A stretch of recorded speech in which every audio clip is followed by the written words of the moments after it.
Olá, pessoal. Hoje é dia 26 de maio de 2021, são 17 horas e 5 minutos na capital federal do Brasil. Temos colegas que estão chegando aqui para o nosso encontro 3 de 4 presencial da nossa supermaratona, do nosso curso Construção de Patentes Relevantes, edição especial Biominas, né? Enquanto a gente está aqui, né, admitindo os últimos colegas que estão chegando aqui, um pouquinho de atraso, fazer só um comentário operacional importante, tá? Que é o seguinte, pessoal. A gente tem essa maratona da Biominas que a gente está fazendo, né? Totalmente free of charge. Aliás, como todo mundo já sabe, o material todo do curso está disponível gratuitamente na internet. Creative Commons, pode compartilhar à vontade. Mas para ter certificado do curso pela Biominas, aí tem que se inscrever na plataforma lá do Biominas Academy, tá? Não é nenhuma fortuna também, pessoal. São R$ 100, você faz a inscrição no curso Construção de Patentes Relevantes. E tem um motivo, né, para ter essa questão, né, das inscrições. Uma delas, né, é que conteudistas, as pessoas que são da equipe e tal, a gente também precisa de alguma forma monetizar, né? Precisa colocar, né, comida em casa também, que a gente brinca, né? E então a gente tem esse lado, né, de ter sustentabilidade nas iniciativas e também ter o próprio custo, né, de manutenção da biomina, de ter uma plataforma, permitir certificado, uma série de coisas, tá? E a ideia que a gente teve foi tentar fazer o mais barato dentro do possível, né? Então, R$ 100 é praticamente uma sentada que a gente teria, assim, com um colega nosso, né? Para pagar uma rodada de chopp e tal, coisa do gênero. Então, foi mais ou menos assim que ficou. Bom, já entrando aqui no nosso tradicional jeito de trabalhar, eu vou já compartilhar minha tela, compartilhando aqui, ó, Share Computer Audio hoje, para pronto aqui, né? Então, eu imagino eu aqui, né, que eu vou pedir para os meus colegas que estão aqui me ajudando aqui na retaguarda também, né, me avisarem caso não estejam vendo a tela ali no fundo, mas vocês devem estar vendo a minha tela número 2, que é de onde a gente vai continuar hoje, tá, pessoal? Mas o que acontece? Tem gente que está chegando agora, tem gente que só veio no segundo dia, tem gente que veio no primeiro, perdeu o segundo, então vamos tentar ser didáticos, tá, pessoal? Nós temos o nosso curso Construção de Patentes Relevantes. Quem não tiver acesso ainda a esse PDF, vai no Google e escreve assim, Construção de Patentes Relevantes. Escreve assim, Henry Suzuki do lado aqui, aí não tem erro. Vai cair direto nesse link aqui, baixa tudo, Creative Commons, né? Pode compartilhar desde que não altere nada, né? É assim, você pode compartilhar, não pode monetizar e tem que compartilhar igualzinho. Pronto. Perfeito, né? Então, essa aqui é a notação até de Creative Commons aí, tem a ver com direitos autorais e como você até abre os direitos autorais, né? Não é o foco da nossa conversa de hoje. Bom, lembrando, né? O nosso curso Construção de Patentes Relevantes, ele foi organizado, né? O conteúdo dele foi organizado usando o Project Model Canvas. O Project Model Canvas, né? Que é esse frame que está aqui em volta aqui, foi criado pelo nosso amigo José Finocchio. José Finocchio é um gênio, eu já falei, né, de projetos, inteligência artificial, um monte de outras coisas, e que, por uma questão de direitos autorais até, né, me cedeu gentilmente a possibilidade de eu usar o Project Model Canvas até mesmo para a gente organizar o conteúdo desse nosso curso aqui, né? Então, está aqui José Finocchio Júnior, mais Henry Suzuki, que é o conteúdo, ok? Legal. Então, vamos lá. Dentro do Project Model Canvas, no primeiro dia que a gente teve na maratona, a gente pegou os 4 primeiros blocos aqui, na verdade, os 4 primeiros e metadinha do 5º aqui, que foi basicamente, sim, tudo o que gostaríamos saber sobre patentes, não tínhamos quem conversar o que é patente, o que é patenteável, o que não é patenteável, como funciona a patente, como que patente pode ser usada como métrica de inovação, como não deve e tal, e assim por diante, tá? Esse foi o primeiro dia da nossa maratona. Normalmente, para quem já conhece propriedade intelectual, fala, ó, pula direto, já vai direto para o segundo dia da maratona, né? Tem até a Yolanda Fierro, que está aqui com a gente hoje, né? Lá do INPI, né? Super especialista em propriedade intelectual também. Se eu tivesse que falar, né, Yolanda, para alguém como você, eu falaria, entra já no segundo dia da nossa maratona que a gente pegou aqui, entrou mais a fundo nessa história dos requisitos, né? Então, o que, afinal de contas, é uma patente relevante, né? Então, tem que ser bem redigida, não pode custar os olhos da cara, tem que proteger bem, não pode entregar mais do que aquilo que deveria ter, e aí tem que proteger uma invenção relevante e tal, e assim por diante, foi o que a gente viu no nosso segundo dia da nossa maratona. Eu falo que isso aqui é o coração do curso. Se eu tivesse que falar, olha, assiste o quê? Assiste o que a gente viu na semana passada. Eu acho que é o principal que a gente tem, junto com o comecinho ali, falando dos diferentes tipos de inovação, só para a gente lembrar que patente é bom, é importante, diz aquilo, mas principalmente hoje em dia tem um monte de outras formas de proteção que a gente tem dos nossos negócios, tal, coisas do gênero, e que patentes, assim, não é que elas não são tão importantes, é que elas são um dos componentes dentro de um universo muito maior e que grande parte dos negócios não dependem tanto de patentes assim, tá? Aqueles negócios dependem da solução técnica, de um problema técnico, lembra, né? Seja novas e não sejam óbvias, a gente vai falar de patentes. Para ser relevante, esse direito de impedir terceiros tem que ser relevante.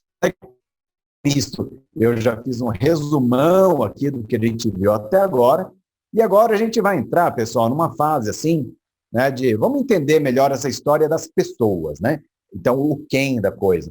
Então, tanto os investidores, nossos parceiros externos, tal, coisa do gênero, né, até a equipe interna também, é onde a gente vai entrar hoje, e a gente vai falar um pouco, já talvez aqui de restrições, e se der certo, a gente vai caminhar um pouquinho mais para frente, tá ok?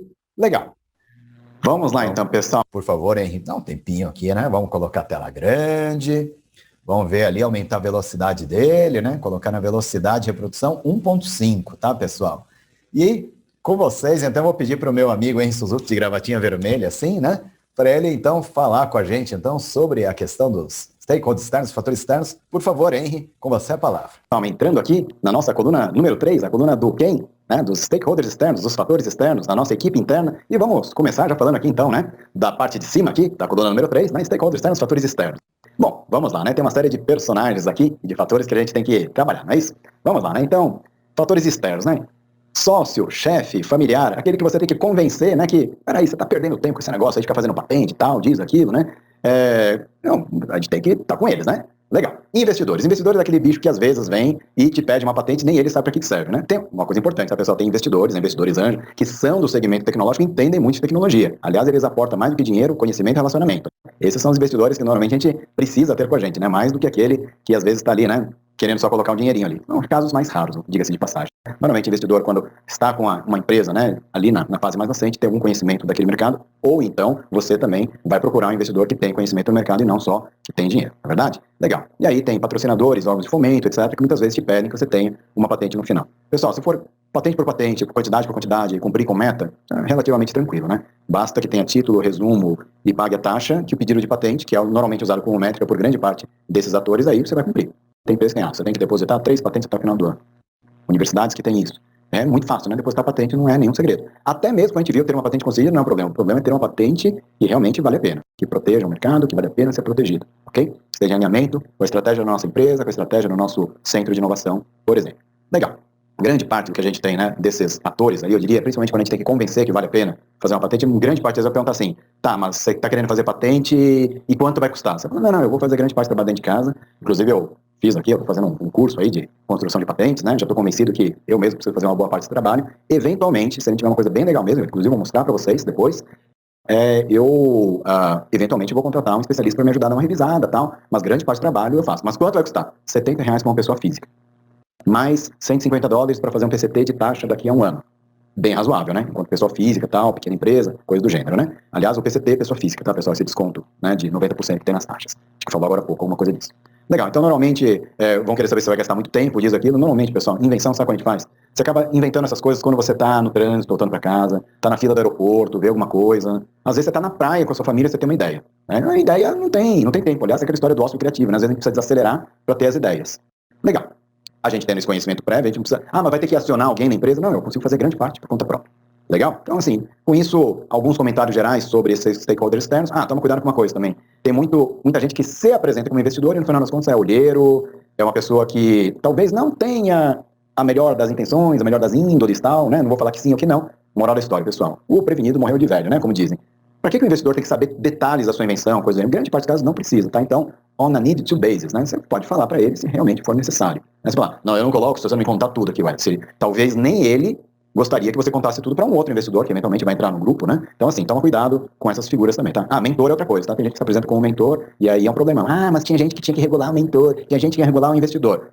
Fala a verdade, pessoal, não adianta regular. O que tem que fazer é você, que é inventor, ficar esperto, né, caveaco, e não ficar falando, dando colinho nos dentes, falando mais do que você precisa antes da hora, tá bom? Cuide das suas criações, das suas invenções, inclusive lembrando de segredo, essas coisas todas. Ah, e outra coisa, hein? Termo de sigilo não segura picaretagem. Mas se o cara quiser roubar a sua ideia, se ele for mau caráter, ele vai acabar levando embora. Tem poucas situações que realmente é um detalhe tão grande, uma pesquisa, tal, coisa do gênero, que até você vai falar até que dificilmente alguém poderia ter chegado àquela mesma invenção. Ok? Agora, grande parte do mundo que a gente tem, né, cada vez mais cheio de invenções que inclusive não depende tanto de soluções tech, programas técnicos, são uma sacada de mercado, né? Muitas vezes você dando colinho nos dentes, você pode acabar perdendo mesmo aquilo ali. Na verdade, não lembra você fala que foi roubado, né? Porque você falou, não estava protegido, e aí é um problema, tá bom? Legal. Questão, né, de patrocinadores, órgãos de fomento, talvez a maior dica que tenha, se você vai submeter um projeto de pesquisa, toma cuidado para que o título e o resumo do seu projeto de pesquisa não conte mais sobre o que é o projeto de fato, né, a ponto de atrapalhar até você ter uma patente, ou então de você revelar mais coisas que você deveria naquela fase que você nem ganhou ainda, né, o fomento, né, está submetendo para o edital ainda, tá bom? Então, mais uma vez, né, tome cuidado, principalmente se você não tiver algumas das proteções. E outra coisa importante, pessoal, tem muita coisa que são boas ideias, que não são passíveis de proteção, nem por patente, nem por segredo industrial. Você vai ter que ser mais ágil, você vai ter que ter uma equipe boa, você vai ter que contar com uma rede de parceiros, e muitas vezes, para você construir essa rede, essas coisas todas, você não precisa ter nem patente, você precisa conhecer as pessoas, criar ciclos de bons relacionamentos, tá bom? Legal. E o familiar, né, que eu falo, né, é sócios, chefes familiares, né, no meu caso eu falo que até a patroa, né, a patroa normalmente está preocupada se eu não vou gastar muito dinheiro com essas coisas, né, então, evidentemente, quando eu falo, né, não, são R$ 70 para fazer a taxa, e se der certo, se tiver algum investidor, se tiver alguma coisa, aí vai ser lá na frente, né, mais um ano, ou talvez só no mesmo 30, que aí sim aquela bordoada que a gente já viu, né, e entrar em fase nacional vai custar caro. Até um PCT para uma pessoa física é tranquilo, verdade? Legal. Pessoal, para não ficar um vídeo muito longo, eu vou fazer uma pausa aqui e a gente vai falar depois sobre concorrentes, anterioridades e examinadores NPI. Não perca os próximos episódios. É isso daí, né, pessoal? Então, agradecendo aqui o meu amigo Henry Suzuki aqui por ter falado aqui.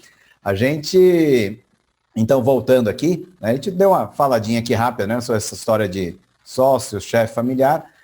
Bom, resumo da ópera aqui, né, que a gente tem.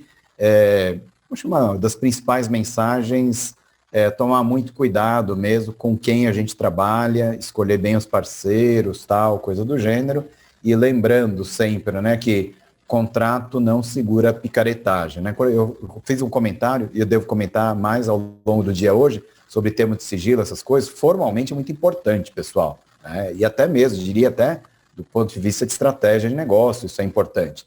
Só que não dá para você confiar só no contrato, porque a pessoa saiu, ela deu coninho nos dentes, não tem como você fazer voltar atrás a informação, né? Então, toma muito cuidado com isso, né? Com quem a gente fala e quanto que a gente fala, porque é muito comum os inventores ficarem muito empolgados, tal, diz daquilo, eles vão falando, e às vezes falam mais do que deveria, tá bom? Só aproveitar, né, fazer mais o comentário aqui geral, né, pessoal, que todos esses vídeos que a gente tem aqui, né, eles têm essa minutagem aqui no PDF, então vocês podem pular direto para o minuto que fala um determinado assunto e tal. É uma forma que a gente tem de otimizar o nosso tempo também, né? Vamos lá. Aí te fala aqui, né, os stakeholders, fatores externos, tem os examinadores do NPI. Tem um vídeo introdutório que eu nem mostrei para a gente aqui, né? A Yolanda acho que até dá risada, viu, Yolanda? Que eu falava assim, examinadores do NPI, quem são, o que comem, como se reproduzem, né? E eu falo assim, não, peraí, gente, né? Falar, quem são a gente vai falar, né? O que comem e se reproduzem, viu, Yolanda? Eu vou deixar para outras pessoas falarem outro dia aqui. São seres extraterrestres. Não, eu estou brincadeiras à parte, Yolanda. Sabe, assim, quando a gente não conhece nada de como funciona, tal, diz aquilo, você fica imaginando assim, né? O examinador do NPI, cara, deve ser uma divindade, assim, porque olha só, o estado da técnica é constituído por tudo aquilo tornado acessível ao público, por descrição escrita, oral, por uso, qualquer outro meio no Brasil e no exterior. Isso se chama onisciência quase, né, Yolanda? Assim, cara, não. E o examinador NPI é uma pessoa que nem a gente. Ele vai usar o Google, vai usar base de dados, tal, né? Então, assim, tipo, menos, né? E outra coisa, ele é um ser humano que nem a gente, e a gente erra.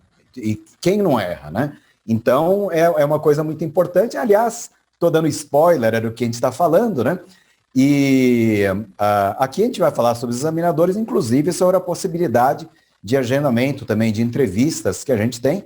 E tem um vídeo super legal que eu não vou mostrar, né? A Yolanda te deve conhecer, a Gislaine Zulli, super legal, né? Ela apresentou uma palestra, foi no ano passado, no final do ano passado, no Instituto Federal Fluminense, Foi muito legal mesmo. Eu recomendo que vocês assistam depois a esse vídeo aqui que está nos materiais adicionais, tá? Bom, mas vamos lá, rapidinho aqui. Vamos falar aqui um pouco mais então sobre os stakeholders, fatores externos, examinadores em NPI. Vamos lá então, pessoal. Nós vamos falar um pouco agora sobre os examinadores do NPI. Então, quem são os examinadores do NPI? Bom, aqui no Brasil, servidores do NPI são servidores públicos federais, do NPI, não autarquia pública federal, são concursados. Eles têm, no mínimo, mestrado, uma boa parte deles também tem doutorado.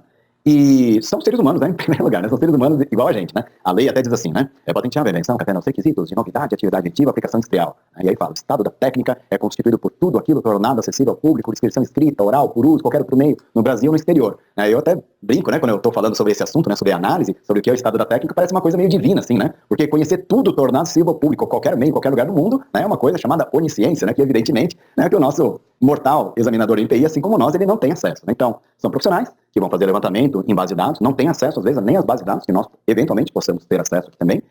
E são pessoas que vão ter suas dúvidas quando estão analisando seu pedido, evidentemente. Bom, esse lado aqui, o mais importante é, em primeiro lugar, né, chamar atenção para que o examinador do NPI é um servidor público federal e é um ser humano como a gente. Inclusive, que pode até errar, tanto em não conseguir fazer uma busca completa, ou até mesmo em analisar aquelas informações, tá? Então, uma coisa muito importante quando a gente está, não é o foco do nosso curso, mas na fase lá de tramitação, lá na frente, quando a gente estiver discutindo uma exigência técnica, etc., às vezes pode vir uma exigência que você não concorda muito com ela, né? Então, a questão toda é lembrar que do outro lado da linha ali, a gente tem um colega nosso que, assim como nós, também tem suas dúvidas, suas incertezas e também pode errar. É uma coisa muito importante. Outra coisa importante, em relação aos examinadores, sempre tem em mente, né, que os examinadores podem não ter acesso a todas as fontes que nós temos. Então, muitas vezes, né, quando a gente está redigindo pedido de patente, a gente talvez até consiga ter acesso à fonte de informações que os próprios examinadores não podem ter. E a mesma coisa vale para os nossos concorrentes também, né? Quando alguém, eventualmente, na fase de exame lá na frente, está prestando um subsídio, pode ser que tenha tido acesso a informações que os próprios examinadores não tiveram. Uma coisa muito importante para falar dos examinadores, que são profissionais, né, que são treinados para fazer a parte de análise, né, dos requisitos de patenteabilidade, também fazer busca de informações, né, não só em patentes, mas na literatura de forma geral.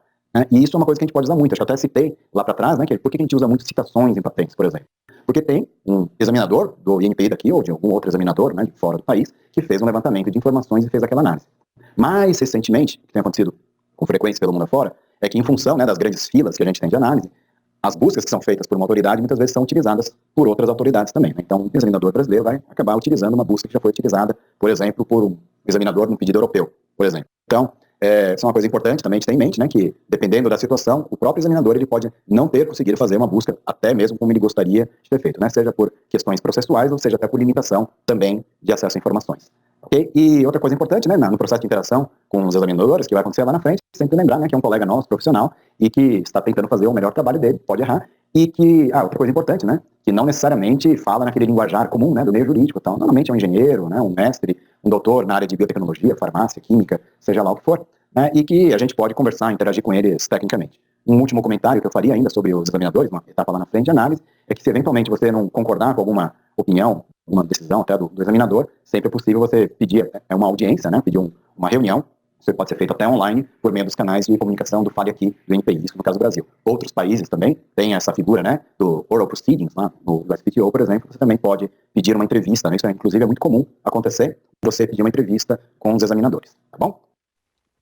Legal, então, pessoal. Então, quase que eu já fiz um spoiler, né, desse vídeo aqui, no início, né, então, só aqui, né, para a gente voltar aqui para a nossa tela mais compartilhada aqui, então, só fica essa recomendação, né, de lembrar dessa acessibilidade que tem os examinadores, tudo.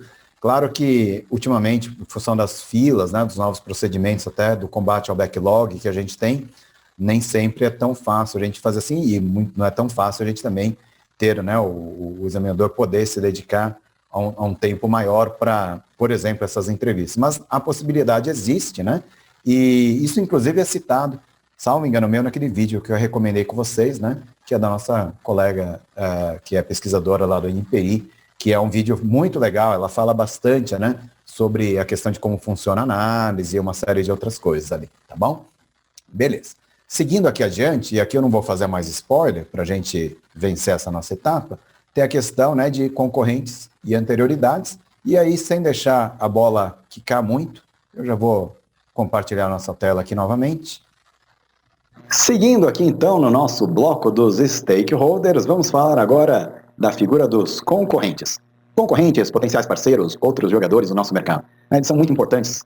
Por quê, pessoal? Porque são contra eles e com eles que a gente está jogando o jogo. Então é importante a gente saber quem são os outros jogadores, né? A gente lá no começo do nosso curso, a gente, né, nos primeiros blocos, né, a gente teve lá uma tarefa que foi assim, ó, entra no Google Patents, entra no SpaceNet, dá uma sapeada ali para ver quem são alguns dos principais depositantes de patentes da sua área, tal, né? Chuteira, lembra aquelas coisas todas que a gente viu ali? Então, mesma coisa, né? Aqui a gente vai olhar para eles agora com mais calma. E uma coisa muito importante, né, quando a gente olha para concorrentes, eu acho que eu até já citei alguns outros blocos, é olhar não só aquilo que eles têm de invenção, mas o que eles têm de invenção, o que eles têm de parceria, o que eles estão mantendo em segredo, ou pelo menos não estão depositando patentes, e assim por diante. Tá? Então a gente aprende muito olhando para o portfólio de terceiros, né? Dos nossos concorrentes. Toma um cuidado muito grande, tá, pessoal? Aqui no Brasil a gente não tem grandes tradições com propriedade intelectual, então é interessante a gente olhar sempre com um olho mais global. E outra coisa muito importante, pessoal, não é porque uma empresa só tem patente na China, por exemplo, que ela não é relevante. Do mesmo jeito que não é porque tem só no Brasil, que também não é relevante, tá bom? Mas é importante a gente ter essa ideia, né, essas noções de como a gente pode identificar alguns dos principais concorrentes. E eu vou falar, logo na sequência aqui, emendado com concorrentes já, vou falar alguma coisa sobre anterioridades também, que isso tudo tem a ver com busca de informações. Então, tanto conhecer o portfólio dos concorrentes, saber sobre eles, e conhecer também anterioridades, né? Outras publicações, outras coisas que se tornaram acessíveis ao público e que podem interferir no meu processo de patenteamento. Tanto do ponto de vista de novidade e atividade inventiva e também do ponto de vista concorrencial. Às vezes a gente entra, né, falando, poxa, eu acho que tem uma invenção super legal. Eu falo, a primeira coisa, qual é o problema técnico que resolve? Não como assim, problema técnico, lembra? Solução técnica de um problema técnico que seja nova e não seja óbvia. Qual é o problema técnico que resolve? Resolve o problema técnico da reciclagem de papel carbono. Você fala, né, pessoal, 2020, né, papel carbono? Como assim reciclagem de papel carbono, 2020? Aí o cara fala, então, não é papel carbono comum, é o papel carbono, e o carbono ali é grafeno. Você fala, uia, como assim? Não conduz, né? Porque ali, nanotubos de carbono, coisa. Fala, olha, ficou chique o negócio. Realmente vale a pena você reciclar, né? Mas papel de nanotubo de carbono, já pensou quanto custa esse negócio? Então, aí pode ficar uma coisa interessante. Agora, papel carbono, aquele lá, né, do carvão, lá do antigo, provavelmente você não vai ter grandes interesses. Ou então aquele que é a base só do grafite mais simples mesmo, tá bom? Beleza, então, questão de anterioridades. Bom, aí vem todo um bloco, pessoal, que é um bloco de busca de informações, busca de anterioridades. Lembra que lá no nosso primeiro bloco, a gente viu, né, o SPTO, a gente viu ali o SpaceNet também, até viu, né, como a gente entra, palavra-chave, citações, aquelas coisas todas. Aqui, pessoal, no bloco de anterioridades, mesmo de concorrentes, mapeamento, segmento tecnológico, busca de anterioridades, a gente vai fazer assim, um grande parênteses aqui no nosso curso, é quase que um outro curso dentro desse curso, para a gente falar um pouco sobre técnicas de busca e análise de patentes. Ok? Então essa parte técnica de busca e análise de patentes é uma coisa muito importante. Aliás, técnica de busca e análise de informação de forma geral, tá? Não são só patentes que interferem na concessão de patentes, pessoal. Tudo tornado acessível ao público. Tá legal? Não perca os próximos episódios, vamos entrar agora num módulo aqui, né? Meio que um apêndice falando sobre busca de informações tecnológicas. Tudo que você gostaria de saber sobre busca e não tinha com quem conversar. Beleza? É isso daí, né, pessoal? Então, a gente viu aqui uma coisa rapidinha, né, sobre a questão de, quando a gente fala de concorrentes, acho que talvez uma das coisas mais importantes que tenha mesmo, né, e vou repetir até que foi falado no vídeo, mas é bom a gente repetir, quando a gente inventa um determinado segmento, saber quem são os grandes jogadores, ver como eles protegem, principalmente, né, empresas norte-americanas, europeias, essas internacionais. Esses caras são muito bons, eles são muito inteligentes, eles sabem como proteger. E a gente pode aprender com eles, inclusive, como a gente faz patentes, como eles fazem patentes e como a gente poderia proteger também. Por isso que essa história de busca é tão importante. Não é só a busca para as anterioridades, assim, o lado técnico, mas é o lado concorrencial mesmo, entender a lógica da coisa. Tá, pessoal? Então, vamos lá. Como eu comentei ali no curso, né? Aliás, um comentário geral aqui, tá, do nosso curso aqui, vocês vão ver que tem vários exercícios práticos, né? Tem um, entra lá no comecinho, lá, entra no SPTO, lá no Google Patents e faz uma busca rápida, vê se tem algumas patentes e tal. Não é para ir se acostumando, depois vamos estudar depois estratégia de proteção de outras empresas, entra lá no Google também, né, e dá uma olhadinha, escreve lá, né, IBM Patent Strategy, Google Patent Strategy, seja lá o que for. Né? E aqui a gente vai se aprofundando um pouco mais, eu entendo esses exercícios, que são exercícios práticos aqui, tá? E aí tem, no caso mais específico, né, quando a gente falava, né, nos passos 3, 4, na conversa da semana passada, a gente falou, construa uma tabela ali, né, de problemas técnicos, tal, etc. E aí vem, né, depois a gente pode aprimorar um pouco mais essas tabelas de problemas técnicos, etc., cruzando, inclusive, com estudos, né, de anterioridades, reforçando aquilo em relação a anterioridades de terceiros, né? Porque lembrando, né, solução técnica de problema técnico que seja nova e não seja óbvia. E novidade e atividade inventiva, né, novidade e não obviedade, depende muito daquilo que já existe. Então, sempre, né, conhecer o que já existe é uma coisa muito importante para a gente patentear aquilo que ainda não existe. Bom, legal. E aí o comentário que eu acabei de fazer agora, materiais adicionais, é que a gente tem um curso dentro desse outro curso. Aliás, esse outro curso se chama assim, ó, Busca de Informações com Foco em Patentes. Vou até abrir aqui, ó, para vocês terem uma ideia. Abrir uma nova guia. É um curso Creative Commons, pode usar à vontade, não monetiza, compartilha igualzinho, só que chama Busca de Informações Contidas em Patentes. Esse aqui é um curso que também está na plataforma da Biominas, tá? Talvez a gente faça uma maratona dele daqui a um tempo também. E aí, só que aqui é diferente, né? Esse aqui é um curso com foco em busca. Então, tem a parte toda, né, de como que a gente usa, né, informações contidas em patentes, fontes de informações de patentes, literatura técnica, assim por diante, ferramentas e técnicas de busca. E aí, uma coisa, né, campos de busca, e depois campo de busca é título, resumo, tal, como que funciona isso tudo, e depois expressões de busca, roteiros de busca, etc., como que a gente combina isso tudo com o conector booleano e outras coisas mais, tá? Pessoal, como comentei, esse aqui é um outro curso que inclusive tem 5 horas de vídeos gravados. Esse nosso curso aqui, Construção de Patentes Relevantes, ele tem 5 horas de vídeos gravados no bloco principal. Esse outro que é só sobre busca, ele tem 5 horas também, sendo que grande parte das horas, né, cerca de 2 horas e meia, quase 3 horas, são sobre exemplos práticos e dicas adicionais que a gente tem. Tá? Então, tem desde como a gente usa o simples Google Patents, é o quê? Google Patents, que a gente viu lá no primeiro dia? Então, desde aquilo ali, começa do mesmo jeito, é o melhor jeito da gente entrar no mundo de patentes, é usando uma ferramenta como Google Patents, né? E aí, vamos seguindo adiante aqui, né? Faz até uma referência a esse nosso curso aqui, ó. Aqueles que quiserem saber um pouco mais sobre patentes, recomendamos o curso Construção de Patentes Relevantes. Aí é referência cruzada, né? Um referencia o outro. E aqui a gente tem, né, aí entrando já mais o conteúdo, né? Então fala, né, da questão dos blocos 1 a 4, que é a parte mais introdutória, né? Que está assim, para que serve busca, como que a gente usa, quais são os campos e assim por diante, tá? Que está aqui todo à disposição de vocês, tá? Eu não vou ficar entrando aqui, pessoal, porque senão a gente vai sair muito, né, daquilo que é o foco do nosso curso que a gente está agora, que é construção de patentes relevantes, tá? Mas o comentário adicional que é esse daqui, ó. Isso que tem nesse curso à parte, e aqui com exemplos, tá? É outro curso, né? Eu acabei colocando aqui, a gente tem no nosso curso, né, alguns dos principais vídeos que a gente tem, fonte de informações, tal, e assim por diante, né? Como que a gente usa classificações, como a gente faz progressões de busca e assim por diante. Como nem todo mundo vai ter tempo de ficar vendo tudo isso, eu vou mostrar uma coisa aqui mais para frente para vocês, que mostra inclusive literatura não patentada. Isso aqui não dá para eu não mostrar para vocês. Lembra que a gente viu lá o Google Patents, né? Falar, pô, legal pra caramba, né? O Google Patents. Falar, então, sabe aqueles... A questão, né, de que a gente poder entrar numa ferramenta, explorar tal. Então, só para eu dar um exemplo para vocês. A gente que tem acesso, né, nas nossas universidades públicas estaduais ou federais, a gente tem acesso ao Portal CAPES. Dentro do Portal CAPES tem várias bases de dados. Uma delas se chama Scopus, é uma das maiores bases de dados que a gente tem no mundo, né, sobre literatura não patentária, principalmente, né, artigos, tal, coisa do gênero. Resumo de congresso, muitas vezes.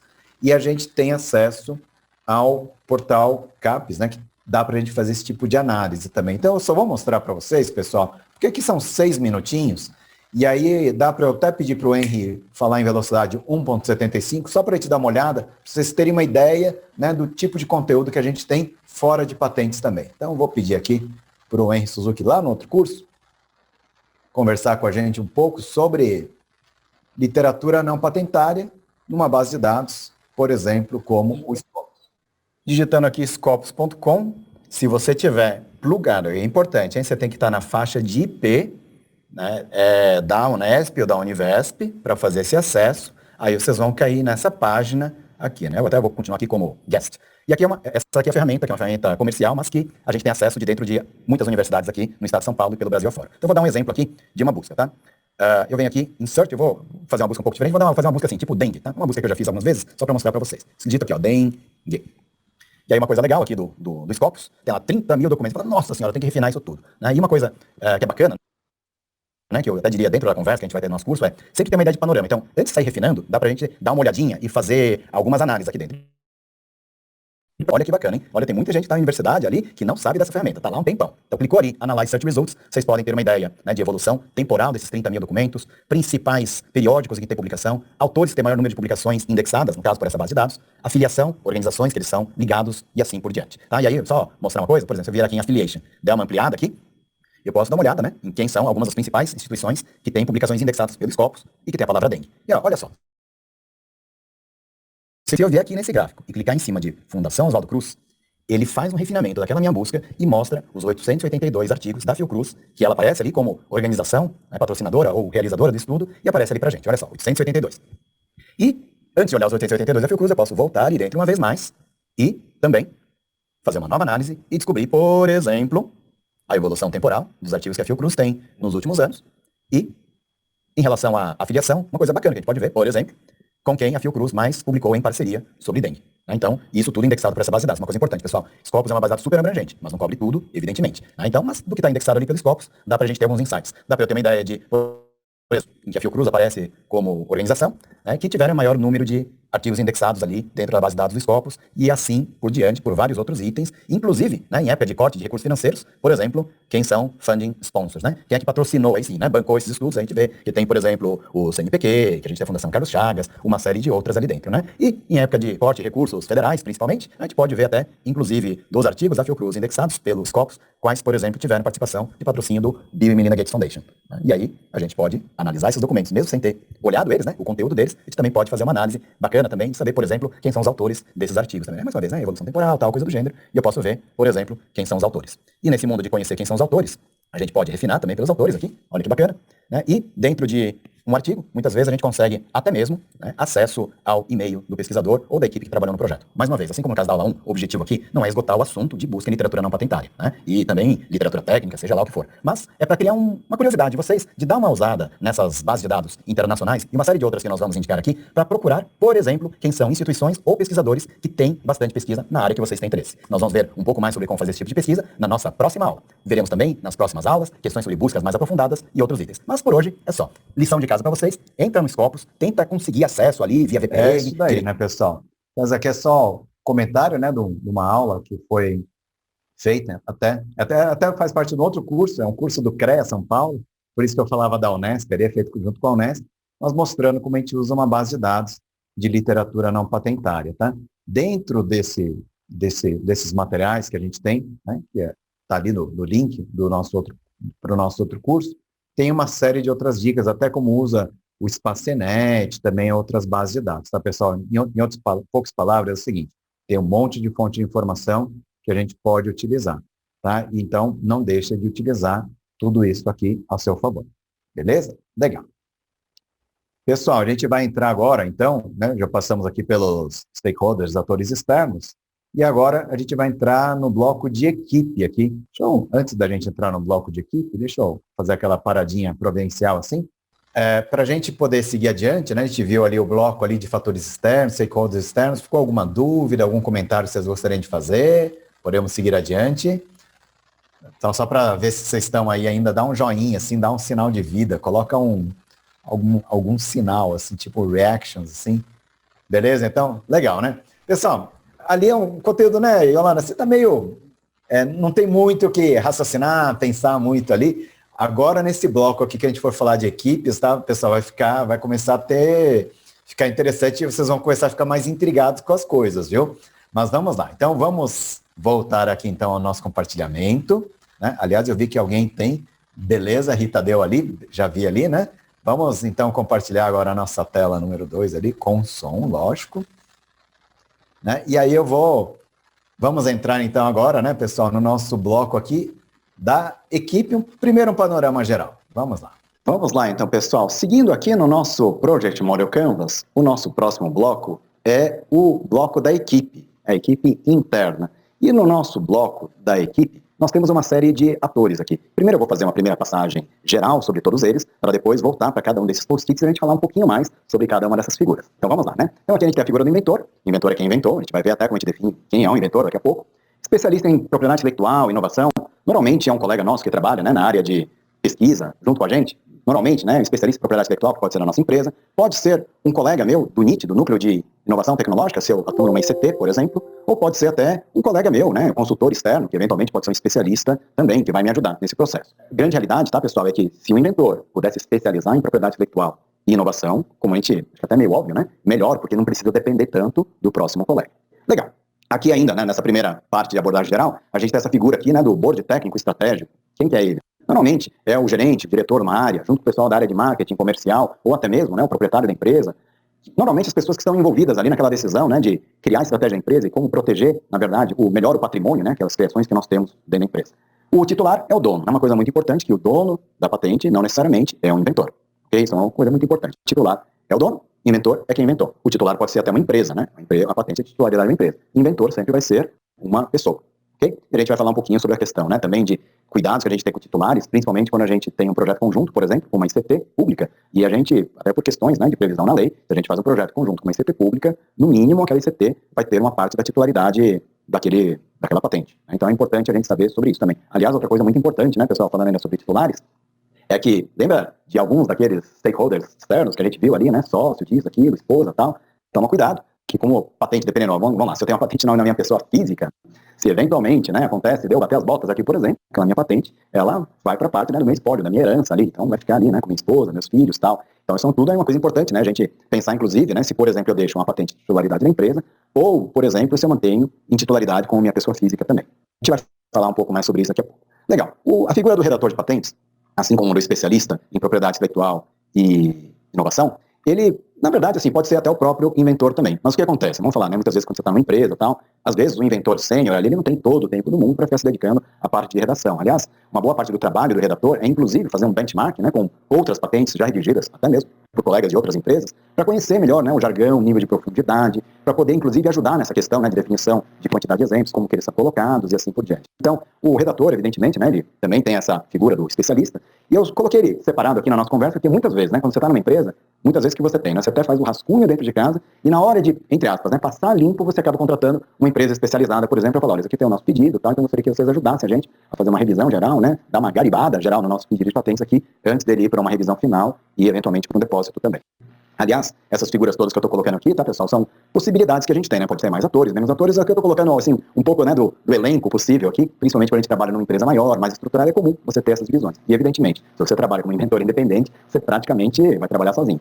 Tem só um quadrinho aqui, esse último que está aparecendo em azul, que eu coloquei como revisor externo, que é uma figura que normalmente a gente recomenda que não seja o próprio inventor. Por quê? Porque é justamente aquela pessoa que vai tentar desafiar aquela invenção, que vai fazer o papel de quem vai ficar cutucando ali, né, e procurando brechas, procurando erros, né, ou até mesmo problemas que possam ter naquela invenção. E normalmente, né, o inventor ele já estudou muito sobre aquilo, tal, e normalmente é difícil para você mesmo encontrar os erros no seu próprio pedido de patentes, ou você mesmo encontrar falhas ou brechas numa estratégia de busca que você tem. Então essa aí é a figura do revisor externo, não necessariamente tem que ser alguém de fora da sua empresa, ou de fora, né, do seu departamento, pode ser até alguém próximo, mas normalmente não é o próprio inventor, né? Por isso que eu só coloquei essa figura do revisor externo aqui, a título de, assim, diferenciação daquilo que seria o próprio inventor ou a equipe do projeto em si. Com isso, a gente tem aqui uma visão geral, né, sobre a equipe, e nos próximos blocos que a gente vai ter, eu vou procurar pontuar um pouquinho mais sobre cada um desses atores. Legal, pessoal. Então, aqui foi uma introdução geral sobre o que a gente tem da equipe. Já eu não vou nem deixar a bola cair, já vamos entrando aqui já direto, então, nos inventores, né? Então, vamos lá pedir para o Henry Suzuki já falar sobre os inventores ali para a gente. Indo aqui para o nosso primeiro post-it do nosso bloco sobre equipe, nós vamos ter aqui a figura do inventor. Quem é o inventor? Sob o ponto de vista de patentes, inventor é quem contribuiu intelectualmente com pelo menos uma reivindicação válida. E talvez uma forma interessante para a gente falar, né, definir quem é o inventor de uma determinada patente é a seguinte. Lembra que agora há pouco a gente fez aquele quadro de problemas técnicos, soluções técnicas, problema técnico, soluções técnicas? Então, o inventor, ele é uma pessoa que participou desse problema de criação de uma solução técnica a partir de um problema técnico. Normalmente é uma pessoa que já identificou aquele problema técnico e trabalhou em uma alternativa. Ou então alguém que, exposto a um determinado problema técnico, propôs uma solução técnica nova e inventiva. Ok? Claro, pessoal, nem sempre é muito fácil a gente definir essas coisas todas. Tem, às vezes, né, cá entre nós, a gente sabe, tem questões até de relacionamento, etc., que pode ser até que uma pessoa que não contribuiu tão intelectualmente assim acabe figurando como inventor de uma patente. Isso pode ser um problema? Isso pode ser um problema, mas talvez o maior problema que tenha um processo, né, de definição de inventores é quando a gente não indica ou não reconhece alguém que realmente tenha sido, né, atuado como inventor no quadro nosso de inventores. Por que que isso é particularmente crítico? Aí eu vou sair até da nossa prática aqui do Brasil e vou para a prática norte-americana. O que acontece? Nos Estados Unidos, a patente, originalmente, ela é dos inventores. E mesmo quando você trabalha, subcontrata, etc., tem aquela história, quando você deposita ali a patente, você tem que fazer, né? Quando você tem inventores, eles fazem o reassignment. Eles fazem a transferência da propriedade daquela invenção para o titular, de fato. Muitas vezes pode ser até outra pessoa, ou então que pode ser uma empresa. Ok? Legal. Então essa é uma coisa muito importante, né? Os inventores precisam assinar esse assignment. E, eventualmente, se você tiver alguém que não participou daquela invenção e não assinou ali o seu assignment, no futuro ele pode até vir, né, a reivindicar o fato de ter sido inventor, e o fato de ele ter sido inventor, né, no caso dos Estados Unidos, indica que ele também é um dos titulares. Né? Isso pode ter consequências bastante graves do ponto de vista, né, até mesmo do direito de, por exemplo, né, de licenciar um terceiro, coisa do gênero. Eu não vou entrar em muitos detalhes, pessoal, mas até vou dar uma recomendação para vocês. A gente tem um artigo aqui que vai ser colocado nos nossos materiais. Aliás, tem alguns materiais adicionais sempre, né, nos nossos blocos, que vocês vão poder ler um pouco mais sobre essa questão dos inventores. Outra coisa muito importante, que tem a ver com a prática norte-americana também, pessoal, além dessa história do reassignment logo no depósito do pedido. Quando a gente deposita uma patente nos Estados Unidos, a gente tem que, né, junto com o depósito da patente, a gente também envia um documento chamado IDS, né, Information Disclosure Statement. E ali você fala, né, que à luz, né, dos conhecimentos dos inventores, dos titulares e tal, aqueles são documentos que vocês consideram, ou que nós consideramos importantes, relevantes para a análise daquele pedido de patente. Normalmente, o que conta muito, né, publicações dos próprios inventores, porque aí tem uma materialidade, não tem como falar, né, que ele não sabia, ele era o próprio inventor. E se for, eventualmente, verificado, né, no processo de tramitação, que a omissão de um inventor pode ter acontecido deliberadamente para tentar, vamos dizer assim, confundir, né, ou esconder alguma coisa do examinador lá, do SPTO, durante o processo de pedido de patente, a sua patente, mesmo que concedida, ela pode ser depois tornada inválida para ser usada contra terceiros, né? Unenforceable. Né? E aí uma patente unenforceable é a mesma coisa que uma patente que você não pode usar contra ninguém, né? Para impedir terceiros. Então esse é um grande problema, que é muito comum, inclusive, em processo de nulidade lá nos Estados Unidos, se procurar esse tipo de problema, até mesmo, né, na designação de mentores. Tem outros casos que eu até citei ali, né? Por exemplo, né, fazer a referência a um teste que não foi realizado, escrever em linguagem passada, isso também pode ser, né? A gente já falou um pouco disso, não vou ficar repetindo. Mas, voltando aqui, né, você falhar na indicação dos inventores, isso pode levar a uma segunda falha adicional, que é não indicar adequadamente as anterioridades. Isso pode acabar levando a unenforceability da sua patente por lá. Vocês viram? Olha só que crítico, né? Não é só uma questão de ego ou não ego, de participar ou não participar, até mesmo da sua patente ser considerada útil contra terceiros ou não, por exemplo, num mercado tão importante como o dos Estados Unidos. Ok? Pessoal, mais informações sobre inventores, tem artigos aqui que a gente vai ter, mais materiais, não deixa de dar uma olhada, tá? É bem interessante a gente ver isso. E outra coisa muito importante, pessoal, já estava quase terminando esse post-it e eu tinha acabado quase me esquecer aqui, olha só. Vocês vão perceber que durante o processo de redação de uma patente, principalmente quando os inventores, quando os contratantes são um pouco preguiçosos, tenho vários colegas que estão assistindo esse curso que são redatores de patentes, né? Inclusive trabalham em escritórios e tal. Quantos de nós, quem nunca se viu numa situação que fala, cara, o inventor trouxe aqui, né, uma invenção, logo de cara a gente viu que aquilo não era patenteável, não tinha novidade, não tinha atividade inventiva, mas aí a gente conversando com ele, a gente foi vendo, né, poxa, mas tem problemas técnicos adicionais aqui, não, e se a gente fizesse tal coisa e assim por diante. E aí vocês vão perceber que não raramente o próprio redator, né, quem redigiu a patente, vai falar, poxa, uma boa parte daquela invenção, das reivindicações que tem ali, saíram, na verdade, do meu cérebro. E aí tem, né, uma série de práticas que são comuns no meio de escritórios ou de especialistas. Você fala, poxa, né, você evita de indicar para o inventor ou para o contratante o que era a solução, mesmo que você vai direcionando ele em direção àquilo ali, né, para que, brilhante ideia, nossa, olha só como você é um cara que realmente, né, pega as coisas assim no ar. Então tem uma coisa meio comum acontecer isso, né, muita gente vai falar, poxa, né, mas não seria justo ou não? Aliás, um dos artigos que a gente tem aqui, né, até os autores lá dos Estados Unidos falam, né, poxa, seria justo guardar um espacinho para que quem redigiu a patente, por exemplo, seja considerado como co-inventor também. Controverso? Sim, não, mas aí tem uma coisa, né, ele até fala, olha, se você colocar ele como inventor ali, você não vai errar nunca. Fala, pois é, talvez resolva o problema da inventoria, particularmente lá nos Estados Unidos. Só que acaba criando um outro problema também, pessoal. Qual é o outro problema que pode acontecer? Olha só, às vezes você pode ter sido um profissional que trabalha com redação de patentes e que assinou até um termo, né, de sigilo para trabalhar para um determinado cliente seu. E olha só, né, imagina que vem um outro cliente seu, diferente daquele primeiro, te pede para redigir uma patente, não era originalmente da mesma área, tal, você não via um conflito, etc. Mas aí o projeto, sabe que a história foi dando curva para lá, curva para cá, problema de problema, subproblema, lembra aquelas coisas todas? E durante esse processo pode acontecer de Olha só, você acabou se tornando ali inventor, e se você seguir a sugestão, por exemplo, né, que tem um dos artigos que a gente tem aqui no nosso curso, você vai falar, então, coloca o fulano de tal ali como um dos inventores. Agora vamos nos colocar no lugar da primeira empresa que te contratou ali e com quem você assinou um termo de sigilo. Olha só, você assinou um termo de sigilo com ele e agora você está sendo co-inventor de uma patente que está numa área meio, ali intermediária. Aí vocês perceberam? Olha só, pode dar um conflito importante ali. E aí você fala, agora como que eu faço, né? Olha só, se correr o bicho pega, se ficar o bicho come, não é isso? Você fala, pois é, né? Se não reconhecer como inventor, talvez não seja correto. Se reconhecer, pode ser que crie mais problemas. Então, aí eu vou tirar agora o chapéu, né, do redator de patentes, que aliás a gente vai falar dele daqui a pouco ali, já estou falando, né? Especialista em TI e tal, ou então do redator. E olha só, como que a gente, quando a gente é inventor, quando a gente é o contratante, quando a gente evita esse tipo de coisa? Se a gente faz uma boa lição de casa, e a gente, antes de contratar alguém, a gente olha, problema técnico principal, problema técnico até que está acima do principal, ali. Depois, subproblemas técnicos, se a gente já constrói as variações e assim por diante, antecipadamente, vai diminuir muito a probabilidade de que alguém que entre no circuito depois, meio que de supetão, assim, de olhar aquilo logo de cara, de vir com novas ideias que eventualmente possam ser subinvenções, né, ou reivindicações dependentes, né, subproblemas técnicos, lembra que a gente falou? Então, quanto mais a gente consegue caprichar enquanto a gente é inventor em explorar essas possibilidades, subproblemas técnicos e assim por diante, a gente minimiza a possibilidade que alguém que não é, né, da nossa equipe de inventores, por exemplo, acabar entrando e participando, e acabar participando do processo de invenção, ainda que inadvertidamente.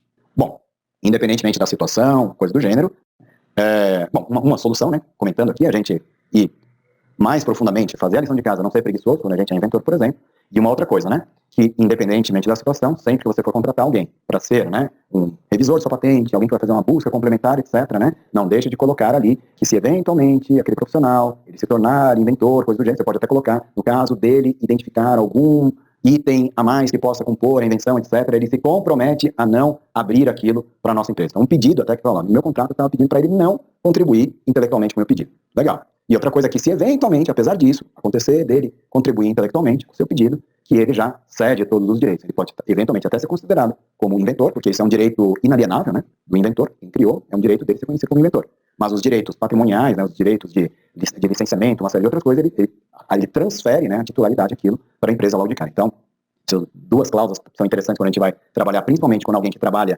muito próximo ao processo, né, de invenção e de proteção, né, a questão de evitar que ele contamine o seu processo. Tem várias formas, né, que a gente citou aqui. E a outra é que, se acontecer de se tornar inventor, que ele vai assinar todos os documentos que transferem a titularidade para quem está contratando. Ok? Beleza, pessoal. Temos mais informações sobre inventores nos materiais abaixo e com certeza vamos ter mais discussões a respeito disso também. Tá joia? Bom, aqui, né, a gente começa a ver umas coisas interessantes, né, sobre inventores e tal. Eu não sei se ficou bem claro para vocês essa história, né, de... Tem muita gente que inventa e já quer terceirizar logo para alguém fazer. Ah, o cara do NIT tem que fazer, não sei quem tem que fazer. Isso tem um risco muito grande, na verdade, né? Então, quanto mais o inventor conseguir seguir adiante, menor o risco de contaminar a invenção dele com a participação de terceiros. Tá? Essa aqui acho que foi a maior mensagem que a gente poderia ter aqui em relação aos inventores. Ah, e outra coisa importante, para ser inventor tem que ter contribuído intelectualmente com a solução técnica de um problema técnico, né? Ou na identificação do problema, ou na solução, né? E que essa solução seja nova e não seja óbvia também, né? Então, essa é uma coisa muito importante, porque é muito comum, principalmente quando a gente está no meio acadêmico, o pessoal usar, às vezes, até alguns critérios, aliás, mesmo para a gente ter alguém como autor no artigo, já tem uma coisa que a gente tem que tomar cuidado, né? Até com aspectos éticos, e com patentes não é diferente. Mas eu vejo que Juliana Moser está com a mão levantada. Por favor, Juliana Moser. Oi, Henry. Eu ia perguntar dessa história do artigo, que a ordem dos autores faz diferença. Na patente é assim também? Não. Como que deve aparecer a ordem dos inventores? Não tem nada que indique que tem que ser a ordem de um jeito ou do outro, Juliana. Tá? Outra coisa muito importante, quando você tem vários titulares de uma patente, perante o INPI, a gente não tem assim, eu tenho 40%, ou a Yolanda tem 10% e alguém tem 50%. Não, o INPI é cotitular, não aparece quem tem quanto ali. Tá? Isso tudo tem que ser previsto, inclusive em relação a contratos. Aliás, a gente vai falar disso, eu acho que aqui num dos próximos vídeos. Mas, respondendo de forma bem clara, Juliano, não tem, a ordem não interessa no pedido de patente. Você usa até a ordem alfabética, se você quiser. Tá bom? Alguma dúvida a mais, pessoal? Não? Eu, Augusto, falando, uma perguntinha. Com relação, por exemplo, você falou, então você sugere a importância, por exemplo, pessoal dos NITs de certas unidades, e não participar também como coautoria na patente? Não. Evitar isso? Não é. Tá dizendo que o que é importante é as pessoas saberem como funciona. O cara é do NIT mesmo, certo? Não está errado, gente. Pô, ele está lá, ele inventou. Ele é inventor. Às vezes ele é mais inventor que inventor original. Não é incomum, Zé Augusto. O cara chega e fala, eu tenho... É que normalmente o inventor que não estuda muito, sabe o que acontece, Augusto? Ele sabe do problema técnico comercial. Aí ele vem com uma solução, que é uma solução que já existe, não tem nem novidade. Só que se você é uma pessoa criativa, olha para aquilo e fala, não, peraí, disso tudo que já existe, o que não existe ainda? Olha que detalhe, hein? Zé Augusto, por que eu falo que é tão arriscado o redator ele acabar se tornando inventor?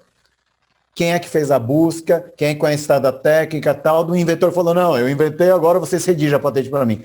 Ué, o outro cara estudou tudo, qual que é a chance que tem? O outro cara que estudou tudo, ele ter ideias mais, provavelmente, novas e inventivas, né? E aí que o problema nasce. Agora, você imagina que é no caso de uma empresa, por exemplo, que é exatamente o caso que eu citei. Então, moral da história, inventores não sejam preguiçosos, né? No caso de uma patente, não é só escrever a patente.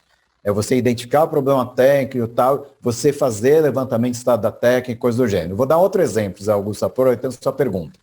Ligou um colega outro dia falando o seguinte, eu estou muito dedicado ao meu doutorado, eu não tenho tempo de ficar fazendo levantamento de informação. Olha só, hein, gente, peraí, não é doutorado? Doutorado tem que ser inédito? Então não é perda de tempo você levantar informação, pelo amor de Deus, faz parte do doutorado. Então isso, e quem tem que levantar a informação? Você que está fazendo doutorado tem que saber levantar informação, pelo amor de Deus, né? Então assim, são coisas que, né, na nossa cultura, nossa prática, ainda precisa ser melhor digeridas, né? E aí que vem, aí quase que assim, ó, dá para entender por que você tem que fazer isso? Porque daqui a pouco eu vou virar inventor, cara. Isso não é legal para você, né? Aí fala, faz sentido.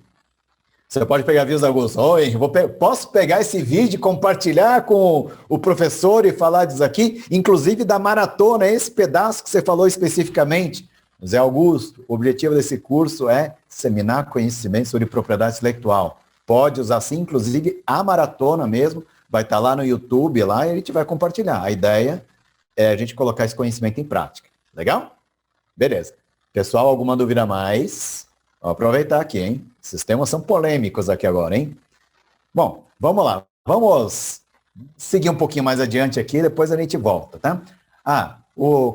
Deixa eu compartilhar minha tela novamente. Legal. Pessoal, eu havia comentado com vocês, né, que tinha materiais adicionais, então a gente acabou de ver esse vídeo agora dos inventores, né? E aqui eu tenho materiais adicionais aqui sobre inventorship, authorship, coisa do gênero, tá? São questões importantes. Grande parte disso está escrito em inglês mesmo, né? Porque a prática, né, de propriedade intelectual em outros países acaba sendo muito mais difundida do que no nosso próprio país. E é interessante a gente conhecer principalmente prática de propriedade intelectual no maior mercado do mundo de tecnologia ainda hoje, que são os Estados Unidos, né? Aliás, provavelmente China já é o maior mercado do mundo de tecnologia hoje, mas em relação a processos judiciais, uma maturidade maior do ecossistema e em relação aos patentes, sem dúvida nenhuma, os Estados Unidos ainda, né? Legal. Vamos seguir aqui com a parte de equipe. Vamos falar então de especialistas, board técnico, redator, tá? Legal. Então vamos lá, vou pedir para o nosso amigo Henry Suzuki falar um pouco mais sobre isso agora. Vamos lá. Próximo bloco, já meio que emendado no bloco anterior, a figura do especialista em propriedade intelectual e inovação. Normalmente, né, ele pode ser só o especialista, pode ser o redator. Eu até comentei agora há pouco, essa história do especialista e redator. Normalmente o redator, muitas vezes, é um colega nosso no escritório de propriedade intelectual, alguém que a gente vai contratar até para ele fazer a revisão final, formatação final, colocar de acordo, né, com os padrões direitinho. São pessoas que são muito experientes nisso, né, já tem um olho clínico, né, ali de identificar onde possa ter problemas, né, então muitas vezes a gente contrata alguém de fora para fazer isso, até mesmo, às vezes o papel do revisor externo é quem ajuda a gente também a fazer essa colocação na parte final. Como eu comentei, esses personagens todos não são estanques, né, mas vamos lá. especialista em propriedade intelectual e inovação, provavelmente a maior recomendação que eu daria é o seguinte. Tem muita gente que acha, já inventei, agora eu vou colocar na mão do especialista. Ok? Eu já inventei, agora o NIT vai lá e proteja. Eu não sei fazer patente, eu sei fazer artigo, patente não, patente é com NIT. Muito comum acontecer isso. Universidades, ICTs, etc. Pessoal, vamos voltar agora que eu acabei de falar do inventor, né? Inventor é quem contribuiu intelectualmente com a construção, né, de pelo menos uma reivindicação válida ali, né? Identificou e trabalhou na solução do problema técnico ou trabalhou na solução do problema técnico ali. Nova e não óbvia. Legal. Olha só, se você coloca na mão, inventei, e coloca na mão de um especialista ou de alguém de fora da sua equipe, por exemplo, você está levando para ele, na verdade, está abrindo toda a possibilidade e todos os riscos, né, deles se tornarem inventores também. Então, uma coisa muito importante, né, que você tem que ter faça a sua lição de casa primeiro. E outra coisa muito importante, pessoal, por que tem que ser alguém de fora da sua equipe? É mais fácil para o próprio inventor, para o professor, para o pesquisador, para o engenheiro, para o farmacêutico, aprender sobre propriedade intelectual e sobre isso que a gente está falando aqui no curso, do que um especialista em propriedade intelectual entender sobre nanotubo de carbono, por exemplo, ou entender sobre nanopartículas de prata, ou seja lá o que for, né, antirretrovirais, biosequência disso ou daquilo, metalurgia. Eu estou citando essas coisas assim, né, petróleo e gás, aviação, fadiga de materiais, computação. Por que eu estou falando disso tudo, pessoal? Porque a invenção, né, o processo de invenção pode acontecer em qualquer uma dessas áreas. E é mais fácil, para nós que somos técnicos em qualquer uma dessas áreas, aprendermos sobre propriedade intelectual, o próprio processo de redação, assim como nós estamos fazendo aqui, né? Então essa é uma felicidade que eu tenho, que vocês estão aqui é porque estão aprendendo, né? Ou estão querendo, pelo menos, conhecer um pouquinho mais sobre esse assunto. É mais lógico do que querer que o especialista da área entenda o nosso jargão, conheça o estado da técnica e assim por diante. Tá? Então, questão do especialista em inovação, sim, existe. Normalmente, né, quem está lá no NIT, normalmente tem um mestrado, né, muitas vezes tem até doutorado, é um especialista, né, que fez ali, né, curso de especialização em propriedade intelectual e assim por diante, está trabalhando ali na sua universidade, por exemplo.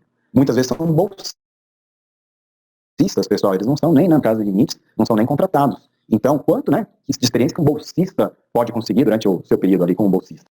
Normalmente, se enquanto bolsista, ele não vai ser um profissional sênior. E são poucos os núcleos de inovação e transferência de tecnologia, vamos falar de CTs, que têm profissionais mais sêniores nessa área. Mesmo porque um profissional mais sênior nessa área, quando ele conhece mesmo, né, de propriedade intelectual, essas coisas todas, muitas vezes o que acontece com ele? Ele vai para o mercado. Né, porque muitas vezes o nível de ganho que ele pode ter dentro da própria ICT é abaixo daquilo que o mercado pode dar para ele. E ele acaba indo embora. Então, uma coisa muito importante, aliás, uma dica geral, né, para os próprios inventores, ou se você é um professor, um diretor, um NIT, né, de uma instituição, uma ICT, por exemplo, cada vez mais, né, internalizar isso no corpo de docentes da própria ICT ou do próprio corpo de pesquisadores mais sêniores. Por quê? Porque talvez esses bolsistas ou esses profissionais que muitas vezes são contratados para fazer esse papel, eles acabam indo embora. E ao passo que a gente, né, um pesquisador que seja mais sênior, etc., pode acabar ficando na instituição e ajudando a capacitar, inclusive, próximas gerações. Ok? Pessoal, eu estava falando aqui da figura do redator, eu vou pular direto para o post-it do redator, que tem a ver com isso que a gente já falou. Essa figura do redator, acho que eu até já comentei agora há pouco, mas eu vou repetir uma vez mais, porque agora a gente está falando do post-it do redator. Né? Normalmente, quem é o redator? O redator, normalmente, é um especialista em propriedade intelectual e inovação. Ele tem conhecimento, tem todos aqueles conhecimentos, e, normalmente, o que ele pode fazer, mesmo quando ele não é especialista numa área? Por exemplo, vou dar um exemplo. Pode ser que eu tenha um pesquisador que fez uma boa parte do trabalho, ele identificou os problemas técnicos e assim por diante. E aí ele gostaria, ele não tem todo o tempo do mundo também, porque ele não tem tanta experiência ainda na parte de redação. Então, o que se espera de um redator? Talvez seja aquela pessoa que não conhece tanto da tecnologia, mas pode ajudar, já leu muitas patentes, etc., e pode ajudar ali, né, a equipe interna ou o próprio inventor a construir suas patentes. Quer ver um bom jeito que um especialista ou um redator pode ajudar?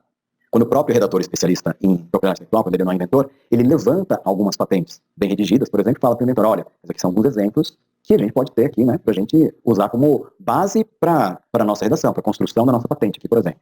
Ou então, verifica, né, como que normalmente o grau de detalhamento que outras empresas, outros titulares, deram a determinados componentes de invenções. Então, isso tudo a gente pode, não necessariamente precisa ser um inventor fazer isso. Vou dar um outro exemplo, né, se você, muitas vezes, né, é um professor ali, pesquisador da sua área, você orienta um monte de alunos, não tem condições de ver tudo isso, né, então, de repente, você pode ter algum, né, pós-doc que está no seu grupo, por exemplo, que é mais especialista numa determinada área, né, então, assim, a gente trabalha como grupo, no processo de criação, e muitas vezes, né, aquele colega nosso que é mais especializado, que já redigiu 3, 4 patentes, ou já acompanhou a redação de 3, 4 patentes na área de biosequências, ele tem uma experiência especial que pode ser utilizada também. Então, isso é uma coisa que vale a pena a gente ter em mente, tá bom? Legal. Vamos lá. Aqui a gente tem na parte do meio, 2 retângulozinhos ali de cor laranja. Board técnico estratégico, normalmente, né, é o pessoal da diretoria, da gerência, muitas vezes pode ser até um grupo colegiado, tem algumas ICTs que tem um grupo colegiado que faz análise daquilo que, não só aquilo que é patenteável ou não patenteável, mas até mesmo do interesse em ter patentes naquele tipo de projeto. Né? Então, é uma coisa que pode ser um processo dirigido, algo como, peraí, a gente tem aquele projeto lá, que a gente já está rodando aqui há 1 ano e meio, como se não tem nenhum pedido de patente ainda, ou nenhuma comunicação de invenção que veio daquele projeto? Então, isso é uma coisa comum, né? Você verifica que tem um projeto e, de repente, poderia já ter uma patente. Outra coisa que seria até o mais esperado. A gente vai construir um projeto que tem 3 anos. A gente já espera que, ao longo do projeto, a gente tenha alguns marcos que a gente espera que, nesse ponto, já deve ter alguma coisa que vai levar a uma patente que vale a pena ser depositada. Então, o que é esse ponto, por exemplo? Então, eu tenho o desenvolvimento, por exemplo, de um novo fármaco. Então, tem desde a parte de identificação de alguns grupos, né, de substituintes que podem ser interessantes. Mais para frente, a gente provavelmente vai ter a molécula mais exata, estudos de estabilidade e cristalografia vem depois, processo de síntese, impurezas, métodos de análise baseados naquelas impurezas, uso de uma impureza X para análise, né, de qualidade do composto X. Olha só, é uma impureza que resolve o problema técnico. Ninguém sabia que aquela impureza especificamente servia para fazer essa análise, por exemplo. Então, olha só, eu posso usar isso como solução do problema técnico mais para frente também. Formulação, estabilização, assim por diante. Eu estou dando um exemplo da área farmacêutica veterinária, de agroquímica, isso é muito comum isso, porque, né, são áreas que são muito específicas, né? Inclusive tem curso de redação de patentes, curso de busca, especificamente na área de química, biotech, farmacêutica, né? Porque é uma área que patentes valem muito e que tem uma série de peculiaridades, não é verdade? Então, uma coisa interessante, né? Que embora sejam invenções muito complexas em si, o processo de proteção acaba seguindo mais ou menos, né? Uma vez que você definiu quais são desses marcos, você vai ver que grande parte, né? Tem produto farmacêutico, tem molécula, tem síntese, tem disso, tem aquilo, etc. Então, você já tem uma previsão antecipada, como board técnico estratégico, que vamos ter alguns marcos ali. Às vezes até mesmo antes de começar um estudo clínico, por exemplo, a gente teria que ter já uma proteção daquela patentária lá, da molécula, disso, aquilo, assim por diante. Ok? Beleza. Vamos lá. Vou partir agora então para o próximo bloco, que é o bloco dos titulares. Vamos lá então, pessoal. O que a gente deu uma olhadinha aqui agora, vocês devem ter percebido, né? É que foi meio que a nossa conversa anterior foi quase com spoilers aqui, mas é bom, né? No processo que a gente tem de aprendizado, é legal a gente sempre ter essas doses de reforço, assim, né? Em relação a ouvir pela segunda vez um determinado conhecimento. A gente vai fazer um fechamento agora, pessoal, com a parte aqui de titulares, revisores externos, tá? E assim por diante. Mas diz a boa prática, e vocês vão se lembrar da nossa semana passada, que quando a gente tem um período muito longo, né, de vídeos, a gente acaba ficando cansado. E como já deu 1h13 da nossa reunião de hoje, a gente vai fazer aquele combinado, pessoal, 5 minutinhos de intervalo, são 18h13, tá? Então, 18h18, a gente retorna aqui e a gente vai continuar com a questão dos especialistas, board tech, redatores. Vamos lá então, pessoal. São 18h09. Vamos lá então, pessoal. Terminando aqui o nosso intervalo, então, aqui, né? 18h19. E durante o intervalo eu estava aqui com o meu amigo Zé Augusto, né? Que tinha uma pergunta sobre termo de sigilo. Zé Augusto, você quer fazer a sua pergunta agora para a gente compartilhar aqui com os colegas? Perfeito. Com relação ao termo de sigilo, isso que me deixou preocupado. Existem alunos que às vezes defendem suas dissertações e tese de doutorado, e para alguns é ter termo de sigilo, quer dizer, às vezes é banca fechada, menos PC, mas mesmo assim é ter termo de sigilo. Como você falou que pode surgir alguma adversidade, né, ficar desprotegido, algum pensamento que possa surgir em patente, como poderia ser resolvido esse problema? Então vamos lá, Zé Augusto. Um descumprimento do termo de sigilo. Então, sabe qual é o grande problema? É que tem vezes que o descumprimento do termo de sigilo você não consegue provar que ele foi descumprido. Vou dar um exemplo, hein, Zé Augusto? Eu assino um termo de sigilo com você. Sob as penas da lei, disso, daquilo, não sei o que lá das quantas, o senhor Henry Suzuki se responsabiliza, blá, blá, blá, blá, blá, certo? Aí o que acontece, Augusto? Eu tomo umas cachaça aqui a mais, assim, eu saio na rua e falo, rapaz, conheci um Zé Augusto aqui, cara, o cara é um gênio, né? E aí eu saio contando esse negócio aí, e aí daqui a pouco um escuta, outro escuta, diz daquilo, e daqui a pouco tem um cara lá em Pelotas, lá, ou lá na Argentina, falando sobre aquele assunto. Como é que vão falar que ficou sabendo daquilo porque o Henry Suzuki tomou cachaça e deu com a língua nos dentes, né? Às vezes, Augusto, é assim, a fração de hexanoclorofórmio da coluna de cefarose, nisso, daquilo, não sei o que lá das quantas, que sai num tempo de retenção de 12,5 minutos, tal. Fala, cara, esse negócio é super específico, né, Augusto? Então, assim, É quase que impossível alguém ter chegado àquilo se não fosse com base na informação vazada, vamos dizer assim. Agora, às vezes não. Zé Augusto, eu tive uma ideia, que a gente podia fazer uma tampinha de garrafa que monta uma com a outra, assim, ó, e que monta com aqueles bloquinhos comerciais também. Ah, mas eu tive uma sacada, viu? A gente tem que fazer uns cavadinhos aqui na base da tampa, porque sem esse cavadinho aqui a tampa não funciona. Zé Augusto, concorda comigo que se alguém lá na China aparecer com uma tampinha de garrafa que tem uns cavadinhos aqui na base, como é que eu vou provar que o cara lá na China, ele fez aquilo com base naquilo que eu revelei, que foi com base na informação vazada?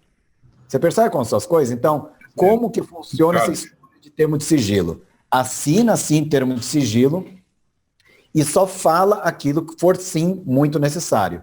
Às vezes, até mesmo numa defesa que você possa ter no doutorado, que é o tempo de retenção exato que tem que ter ali, quando você estiver na sua apresentação lá no doutorado, você fala, não, foi feito num tempo controlado. Qual foi o tempo exato? Não precisa ficar falando. Aliás, nem tem tempo para isso aí, né, quando você for fazer uma apresentação. Então, é uma coisa que é quase que conta aquilo que realmente for necessário contar. Né? E grande parte dos casos a gente não precisa entrar nesse grau de detalhamento. Outra coisa muito importante, tá, Zé Augusto? Que é assim, como que eu mantenho o segredo? Fraciona a informação. Então, exemplo, né, que eu gosto de dar em segredo industrial, talvez eu até conte daqui para frente, deve ter até nos vídeos aqui, né, se bobear, eu até deve ter falado no vídeo. Codifica a matéria-prima. Ó, eu estou numa cozinha, Zé Augusto, tá? Eu tenho lá, eu faço yakisoba com macarrão Henry Suzuki ali. E eu tenho minha receita secreta. Pô, se todo mundo na minha cozinha souber que tem que misturar água com isso, com aquilo, e com farinha e tal, cadê meu segredo? Não tem como, né? Um cozinheiro meu vai trabalhar em outro lugar, ele vai levar com ele aquilo. Ele aprendeu, não tem como fazer a lavagem cerebral. Então, o que eu posso fazer? Eu trabalho com pré-misturas. Eu tenho o meu pote A, que tem a pré-mistura Henry Suzuki A, e o meu pote B. Eu falo, ó, pega 2 xícaras do pote A, meia xícara do pote B e mistura. O que tem no pote A, no pote B? Gente, é segredo meu. Pode ter até a mesma coisa, mas o pessoal não vai saber que tem ali dentro. Percebe, Zé Augusto? Então, esse é o tipo de coisa que é muito comum você fazer. Tá? Tem outros casos também, que eu acho que tem até vídeo gravado mesmo. Se não tiver nesse curso, eu acabei de gravar até num material para a OAB São Paulo, vídeos curtos, daqui a pouco vai ao ar também. Tem um monte de exemplos de como a gente faz segredo industrial, essas coisas todas, tá bom? Perfeito. Legal. Muito obrigado. Beleza, então. Vamos lá, pessoal. Então, retornando aqui no nosso intervalo, vamos agora, então, falar dos titulares, tá? Então, agora eu vou compartilhar aqui a tela mais uma vez. Vamos falar agora dos nossos titulares, né? Então, acabamos de falar aqui, né, de especialistas, board técnico e tal. Vamos falar de titulares aqui agora. Então, vou pedir para o nosso amigo Henry Suzuki falar dos titulares para a gente. Vamos lá, pessoal. Estamos agora aqui no bloco dos titulares. Então, vamos lá. Quem é o titular de uma patente? O titular de uma patente é o dono. É aquele que tem o direito de impedir terceiros produzirem, usarem, colocarem à venda, importarem, com esse propósito, produto, objeto de patente, processo obtido diretamente do processo patenteável. O titular da patente também é quem tem o direito de interceder ali no processo de patenteamento. Então, ele é quem contrata as pessoas que vão ser os seus procuradores, né? Ele é o dono da patente, ele pode ser procuradores para representá-lo ali perante aos escritórios de patente, aos INPIs por aí afora. Né? Questões importantes sobre titulares, pessoal. Talvez um dos mais importantes, né, num país como o Brasil, que grande parte das patentes são depositadas ainda por ICPs, né, grande parte das ICPs públicas. Né? Uma coisa importante, toda vez que uma ICP pública participar do processo de intelectual, né, de criação de uma invenção patenteável, ela vai constar ali entre os titulares. São raros os casos que vocês vão ver que, mesmo no caso, né, de ser contratado todo o processo, que as procuradorias vão liberar que não vai constar como cotitular a própria ICT. Então, vamos lá, uma coisa é, teoricamente, será que seria possível? Outra coisa é na prática. Então, na prática, você vai fazer um projeto conjunto com uma ICT, a ICT vai ser cotitular. E aí tem algumas questões importantes, né? Primeiro, esse cuidado, né, da cotitularidade, muitas vezes acontece. Outra coisa que é muito comum acontecer cotitularidade meio indesejada é quando você contrata, por exemplo, uma empresa, né, ou até um colaborador externo para fazer uma determinada atividade, ele acaba entrando no processo ali, identificando um problema técnico, a solução técnica, um problema técnico, e aí o que acontece? Quando ele identifica um problema técnico, a solução tem um problema técnico, no mínimo, aqueles colaboradores deles que participaram do processo são inventores. Lembra que eu falei lá para trás? Vai contratar qualquer um na empresa, coisa do gênero, toma cuidado para ter aquela história do termo de sessão e evitar contaminar o seu processo. mas às vezes pode acontecer isso também. Então, uma coisa muito importante, né, que a gente tem, quando a gente vai contratar alguma empresa para fazer qualquer atividade, um projeto de pesquisa que nós temos, ainda que seja um teste simples, você vai deixar bem claro, né, primeiro, que você não quer que ele te fale nada sobre soluções técnicas de problemas técnicos. Número 1. E número 2, caso aconteça dele te fazer, né, essa contribuição, que ele vai te ceder a titularidade. Só que aí tem um problema, nem sempre ele pode ceder a titularidade também. Lembra ICT, que não é tão fácil assim? Então, esse é um problema, né, meio grave que a gente tem, e a gente tem que trabalhar com titulares. Vou dar uma outra questão muito importante sobre titulares, tá, pessoal? Que é o seguinte, tem muitos colegas nossos que são inventores independentes. Eles inventaram uma coisa já. Solução técnica, problema técnico, subproblema, disso, aquilo, tá, bem calçados, com pessoas físicas até. Aí, o que o nosso colega vai fazer, né? Nosso colega inventor, que também é titular nesse caso, né? Inventor, quer dizer, titular, seria depois da patente. Ele vai e vai fazer, eu vou fazer um mestrado, porque para fazer o teste, para verificar se isso que eu inventei realmente vai funcionar muito bem, eu vou precisar, né, de um laboratório, disso, aquilo, eu não tenho condições de ter esse laboratório, eu vou fazer lá o meu projeto de mestrado, eu vou levar minha invenção para fazer um projeto de mestrado. Muitos colegas nossos que estão assistindo esse curso, eu imagino que possam ter passado uma coisa parecida com essa. Ou então conhece alguém que já passou. Legal. E aí o que acontece? Como ele vai fazer um projeto conjunto com a ICT, com a universidade, coisa do gênero, a universidade vai se tornar automaticamente co-titular. Isso quando não se torna titular integralmente, hein, pessoal? Vamos cuidar danado, né? E provavelmente, se você for um aluno de pós-graduação e que não tinha nenhum pedido antes, provavelmente a universidade vai ser titular 100%. Você vai até ser conhecido como inventor. Mas olha só, você tinha inventado tudo isso lá para trás, só que aí como o processo de patenteamento você fez dentro da universidade, já com seu orientador, diz com a participação do pessoal do NIT te ajudando, etc., olha só, aquela invenção passa a ser da universidade, deixa de ser sua. E uma coisa que é muito comum acontecer é que, olha só, a universidade tem o direito de impedir terceiros produzirem, usarem, colocarem a venda, assim por diante, certo? Legal. E aí muitas vezes pode acontecer do inventor, depois que ele termina ali o seu mestrado, ele querer montar lá uma empresa, diz aquilo para explorar a sua própria invenção, tentar levar aquilo para o mercado. E aí ele tem que passar por um processo de licenciamento daquela tecnologia. Tem formas de minimizar isso, reduzir, etc. Falar, olha, tem, mas olha só quanta coisa, né? Olha só, ele já é inventor daquilo ali. Ele tinha criado tudo aquilo. Ele só foi testar, mas aí quando foi testar, participou, lógico, o pessoal do NIT, o orientador dele, os colegas de grupo, lógico que não tem como participar intelectualmente de um processo como esse, processo de orientação e tal. E aí, né, a titularidade fica lá para a universidade, por exemplo, com um agravante, que talvez nem licencie para ele, porque quando for fazer o licenciamento, a universidade vai licenciar e pode licenciar para outros também. E aí entra um processo licitatório, o projeto é tão interessante, aí vem uma empresa aí, né, entra lá no processo licitatório e ganha aquilo ali. Olha só. E ganha, né, de repente, até um direito de licença exclusiva, podendo impedir até terceiros, inclusive lá, o nosso amigo próprio inventor, a tocar um negócio pela empresa dele.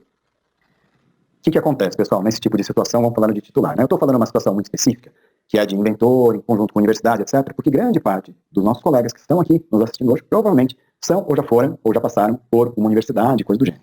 Legal. Então eu vou usar isso como exemplo, inclusive, para ilustrar essas peculiaridades, né, esses problemas que tem com o titular. Então uma coisa que o inventor pode fazer nessa situação, pessoal, enquanto ele ainda é inventor, pessoa física, antes mesmo dele começar a fazer o mestrado, o doutorado dele, antes dele conversar com os futuros orientadores dele, o que ele já poderia ter, né? Ele já poderia ter, eventualmente, feito um depósito patente em seu nome, até mesmo como pessoa física.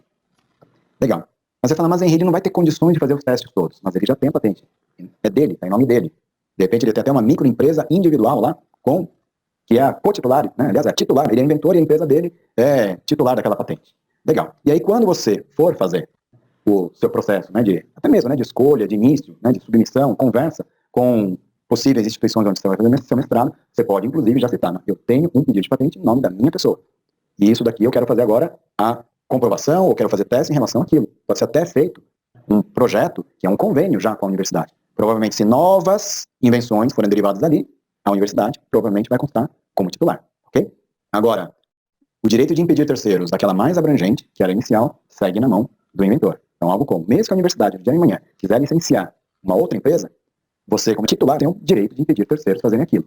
Então, são questões, né, pessoal, aqui eu não estou querendo resolver os problemas do mundo, né, mas são questões importantes para a gente, por exemplo, quando você é um inventor independente, saber disso e que você, eventualmente, antes mesmo de, entre aspas, lembra, contaminar a sua patente com inventores externos, você já poderia ter um pedido. E aí muita gente vai levantar a mão e falar, mas Henry, se eu não provei que aquilo dá certo, como eu posso depositar uma patente? Então, pessoal, vamos voltar lá para trás. Você pode escrever testes, né, exemplos proféticos, que a gente chama. Escreve no futuro em língua portuguesa, em presente em língua inglesa. Serão realizados, né, testes are performed. Então, você não é obrigado, no momento do depósito, comprovar que seu pedido de patente, que sua invenção funciona. E aí você pode prestar um pedido de patente e comprovar posteriormente que aquela sua invenção funciona. Tem algumas situações muito específicas que o ato, né, vamos chamar aqui, né, o ato da invenção em si, né, a atividade inventiva, ela deriva dos resultados. E tem algumas outras que não, olha, eu já tive a ideia, a única coisa que eu fiz foi provar que encaixa no outro. Eu já tinha ideia que poderia encaixar no outro. Aqui eu fiz um que encaixa. Aqui, lá para trás, eu já tinha ideia de uma tampa que tinha pino, nicho, cavadinho na base, que dava para encaixar um com outro e conduzir com aqueles blocos comerciais. O que eu desenvolvi aqui em conjunto com a universidade? Por exemplo, eu desenvolvi um molde, um possível molde para aquela minha tampa. Ou eu desenvolvi o lacre para aquela tampa. Então, a tampa com o lacre, né, a universidade tem titularidade até direito de impedir terceiros, né? Mas, para ela impedir terceiros, de pouco vale esse direito se ela não tem o direito de produzir a própria tampa com ou sem o lacre. Aliás, impedir terceiro com ou sem o lacre. Então, numa situação como essa, até mesmo num processo, né, vamos chamar de licitação, o próprio inventor ele tem uma característica diferente, né? Ele já tem um direito de impedir terceiros que torna meio que quase que óbvio, né? Ou facilita muito que as invenções derivadas daquilo fiquem para ele. Aí outra vantagem. Isso tudo você pode fazer já num convênio, junto lá com o seu mestrado, coisa do gênero. Você, quando for começar, já faz, não só, né, você não está fazendo só mestrado, mas você tem um acordo de co-desenvolvimento, né, desenvolvimento conjunto com aquela universidade, por exemplo. Pessoal, isso não é comum. Mas se a gente olhar para isso tudo, não é comum, mas tem uma certa lógica, não é verdade? Legal. E outra coisa importante, tá, pessoal? Como a gente já viu, né, tramitar patentes, as coisas todas, pode ser muito caro depois. E o próprio inventor, até como pessoa física, ele já pode ter, por exemplo, né, um investidor anjo que está com ele, pode ser um padrinho dele, um tio rico, por exemplo, que está ajudando ali, poxa, né, vamos dar uma força aqui, porque pelo menos até olha só, deposito hoje minha patente, daqui a 12 meses deposito o PCT, eu tenho até mesmo número 30, 2 anos e meio para saber se vale a pena entrar em fase nacional ou não. Pessoal, 2 anos e meio, se eu tenho um timing bom de iniciar o meu mestrado e trabalhar firme, né, ter os acordos já firmados com a universidade, olha que interessante, né, provavelmente quando eu estiver no final ali do meu mestrado vai ser mais ou menos o prazo que eu até tenho as comprovações, né, ou mais dados materiais, até para decidir se vale a pena eu fazer aquele investimento de maior vulto e entrar em fase nacional. E aí, pessoal, voltando aqui agora, né, para o nosso post-it dos titulares. Falei um pouco sobre titularidade, cotitularidade, cuidados que a gente tem que ter quando a gente vai fazer uma coisa como a ICP ou quando a gente vai contratar um externo. Titularidade, dei um exemplo da pessoa física, inventor, como titular, que poderia até ter depositado sua patente e feito, né, em conjunto com a ICP, um projeto conjunto. Deixa eu ver o que eu mais poderia falar sobre titulares. Outra coisa importante sobre titulares. Titular pessoa física, pessoal, acho que eu já falei ali para trás. Como pessoa física aqui no Brasil, a gente tem um desconto bastante grande, né? 60% de desconto nas taxas do INPI, de algumas taxas, né? Do depósito, do exame, de anuidades e assim por diante, como pessoa física, né? Como pessoa jurídica, paga preço cheio. Como pessoa física, você depositar como pessoa física pode ser... aliás, um detalhe importante. Aqui no Brasil, grande parte dessas taxas que tem desconto para pessoa física também tem desconto para pequenas empresas, né? Pequenas e microempresas. Tem que dar uma lida exatamente como está no INPI agora, tá? Tem algumas mudanças aí recentes sobre esse assunto. Mas como pessoa física, com certeza. Agora, onde pesa muito, muito isso? Pode pesar muito na hora de você depositar um PCT. Porque o PCT, o desconto é de 90% das taxas. E 90%, né, é de muito dinheiro. 1.330 francos suíços, perto de $1.500 de taxa do PCT. Vai para $150, 133 francos suíços. Tá? Então, pode valer muito a pena você depositar um PCT como pessoa física ainda. Entrar em fase nacional, idem como pessoa física. Né? Também tem descontos em outros países como pessoa física. Tá? Então, isso pode ser interessante. Problema de patente com pessoa física é que pessoa física morre. Né? Então, uma coisa importante, pessoa física divorcia, né? Separa, tal. Então, o que acontece? Né? Tem que tomar alguns cuidados. Quando você tem, por exemplo, uma invenção na forma de titularidade da pessoa física, cuidados, né, em relação a ter contratos de transferência, né, inclusive no caso de morte, disso, daquilo, etc. Como se fosse um inventário até prévio. Né? Esse inventário pode ser da morte mesmo, que vai lá e bateu as botas, ou até mesmo, por exemplo, né, no caso do inventor, que pessoa física, de repente, ele se separa, ele tem uma patente valiosíssima na mão dele. Poxa, a esposa e os filhos têm direito sobre aquela patente também. Então, olha só, a gente tem que tomar um cuidado danado nessas horas, né, e quando, como pessoa física, tanto pessoa física como pessoa jurídica, né, tomar cuidado, lembrar que são patrimônio e que se acontecer da empresa falir, se acontecer do inventor morrer, coisa do gênero, como vai ficar. Tá? Isso aqui não é um curso sobre contar, sobre herança, coisa do gênero, mas é importante a gente ter essas coisas todas em mente, tá, pessoal? Uma patente que vale a pena ser depositada, pode valer muito dinheiro no futuro. Bom, falando de titularidade ainda, pessoal, eu tenho mais um item para falar que é muito importante, que são os acordos de cotitularidade. Só que esse assunto é tão importante, mas tão importante, que eu vou tratar até como um vídeo separado, ok? Nos vemos em breve para falar sobre acordos de cotitularidade, tá bom? Legal, nos vemos em breve. É isso daí, pessoal, acordos de cotitularidade aqui então. A gente voltou no intervalo, já falou de titulares, tem muita gente que está olhando para esse negócio falando, rapaz, essa patente está ficando meio complicado, né? Tudo diz aqui, não basta inventar, agora eu tenho que entender essa história de contrato, tal, coisa do gênero, né? Pessoal, é bem por aí mesmo, né? Só que aí vem uma coisa importante, né? É bom a gente saber disso tudo, como acontece, para quando a gente for contratar alguém para ajudar a gente, tal, coisa do gênero, a gente nunca baixar a guarda, né? Porque nem todo mundo que trabalha, né, no mundo de propriedade intelectual, diz aquilo, está tão acostumado com esse outro lado, de como vai ser contratado, como uma patente vai ser usada num tribunal e assim por diante, né? Legal. Pessoal, alguma dúvida agora aqui? Se alguém tiver, já pode falar. Porque agora, logo na sequência, a gente tem um vídeo aqui muito importante, que é a história de acordos de cotitularidade e licenciamento, tá? Que é uma coisa bem importantes também, né, que a gente vai se debruçar um pouco nisso aqui. Alguma dúvida que tem agora, pessoal? Henry, Não? Oi, na verdade eu escrevi, mas eu posso falar também. por favor, é que eu Porque- não estou conseguindo ver agora, assim, é que eu estou... certo. É porque para uma empresa incubada na universidade ser titular da patente, isso só é possível se a empresa tiver um acordo de parceria com a universidade? Bom, vamos lá.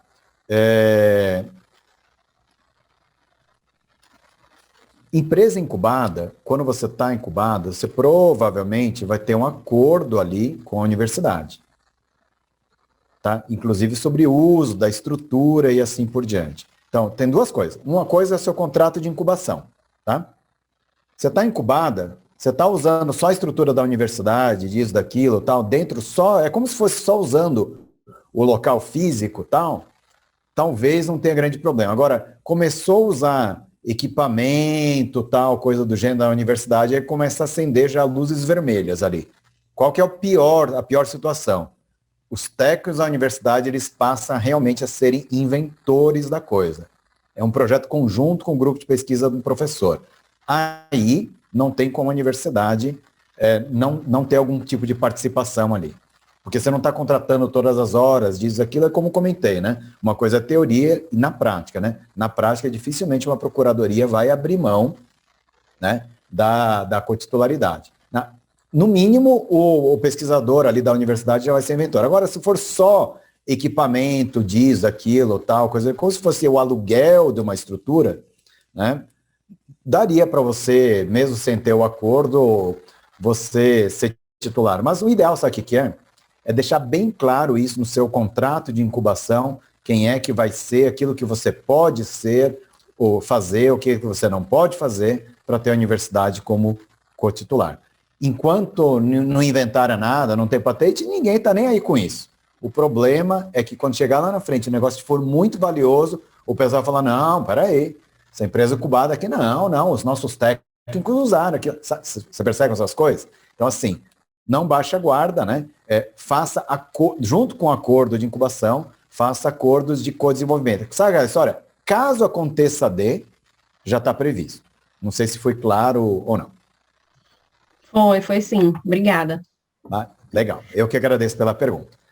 Esse assunto e alguns outros, acho que a gente até vai falar aqui nesse bloco agora, quando a gente for falar de acordos de cotitularidade e licenciamento, tá, pessoal? Vamos lá.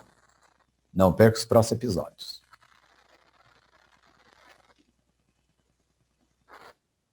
Vamos lá, pessoal. Estamos aqui, então, falando dos nossos titulares e a gente abriu parênteses aqui para falar sobre acordos de cotitularidade. Esse assunto é extremamente importante, claro que isso aqui não é um curso sobre contratos, né, de cogestão, coisa do gênero, mas eu não posso deixar de falar um pouquinho com os nossos colegas que estão construindo um pedido de patente relevante, porque afinal de contas a gente está falando do dono daquele pedido, né? Já pensou, você vai construir um pedido de patente relevante e depois vai dividir com a torcida do Flamengo inteira? Olha só, né? Então, tem que tomar um cuidado danado com essa história de cotitularidade, tá, pessoal? Tem um colega meu que trabalha num grande escritório de propriedade intelectual que uma vez falou assim para mim, hein?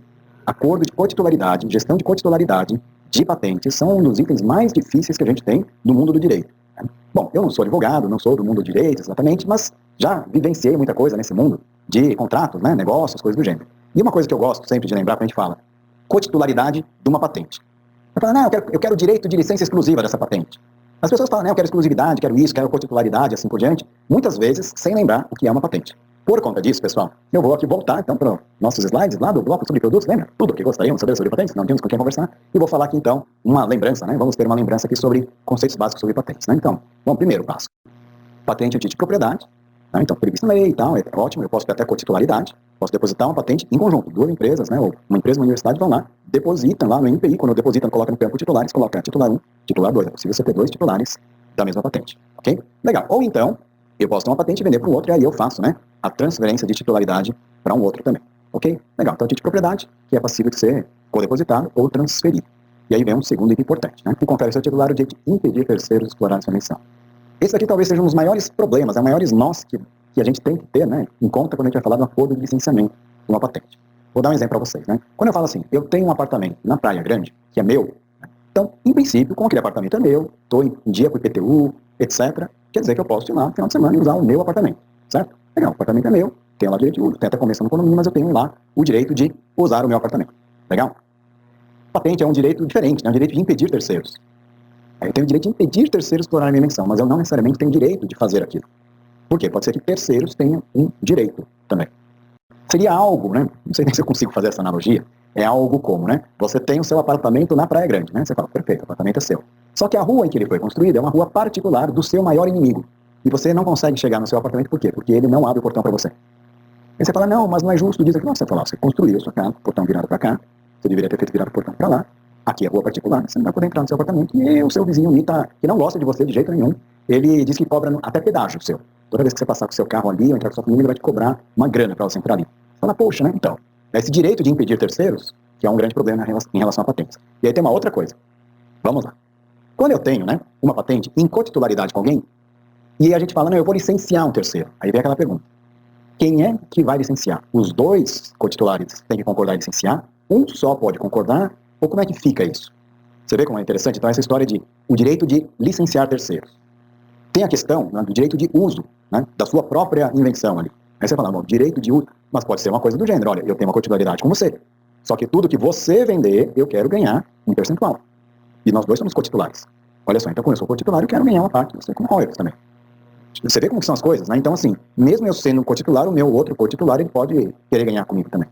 Né? Então, olha só, né? Então, por que eu estou falando isso tudo, pessoal? Para levantar a questão da importância, assim como a gente tem, né, de definir quem são os cotitulares, é como os cotitulares vão gerir aquilo.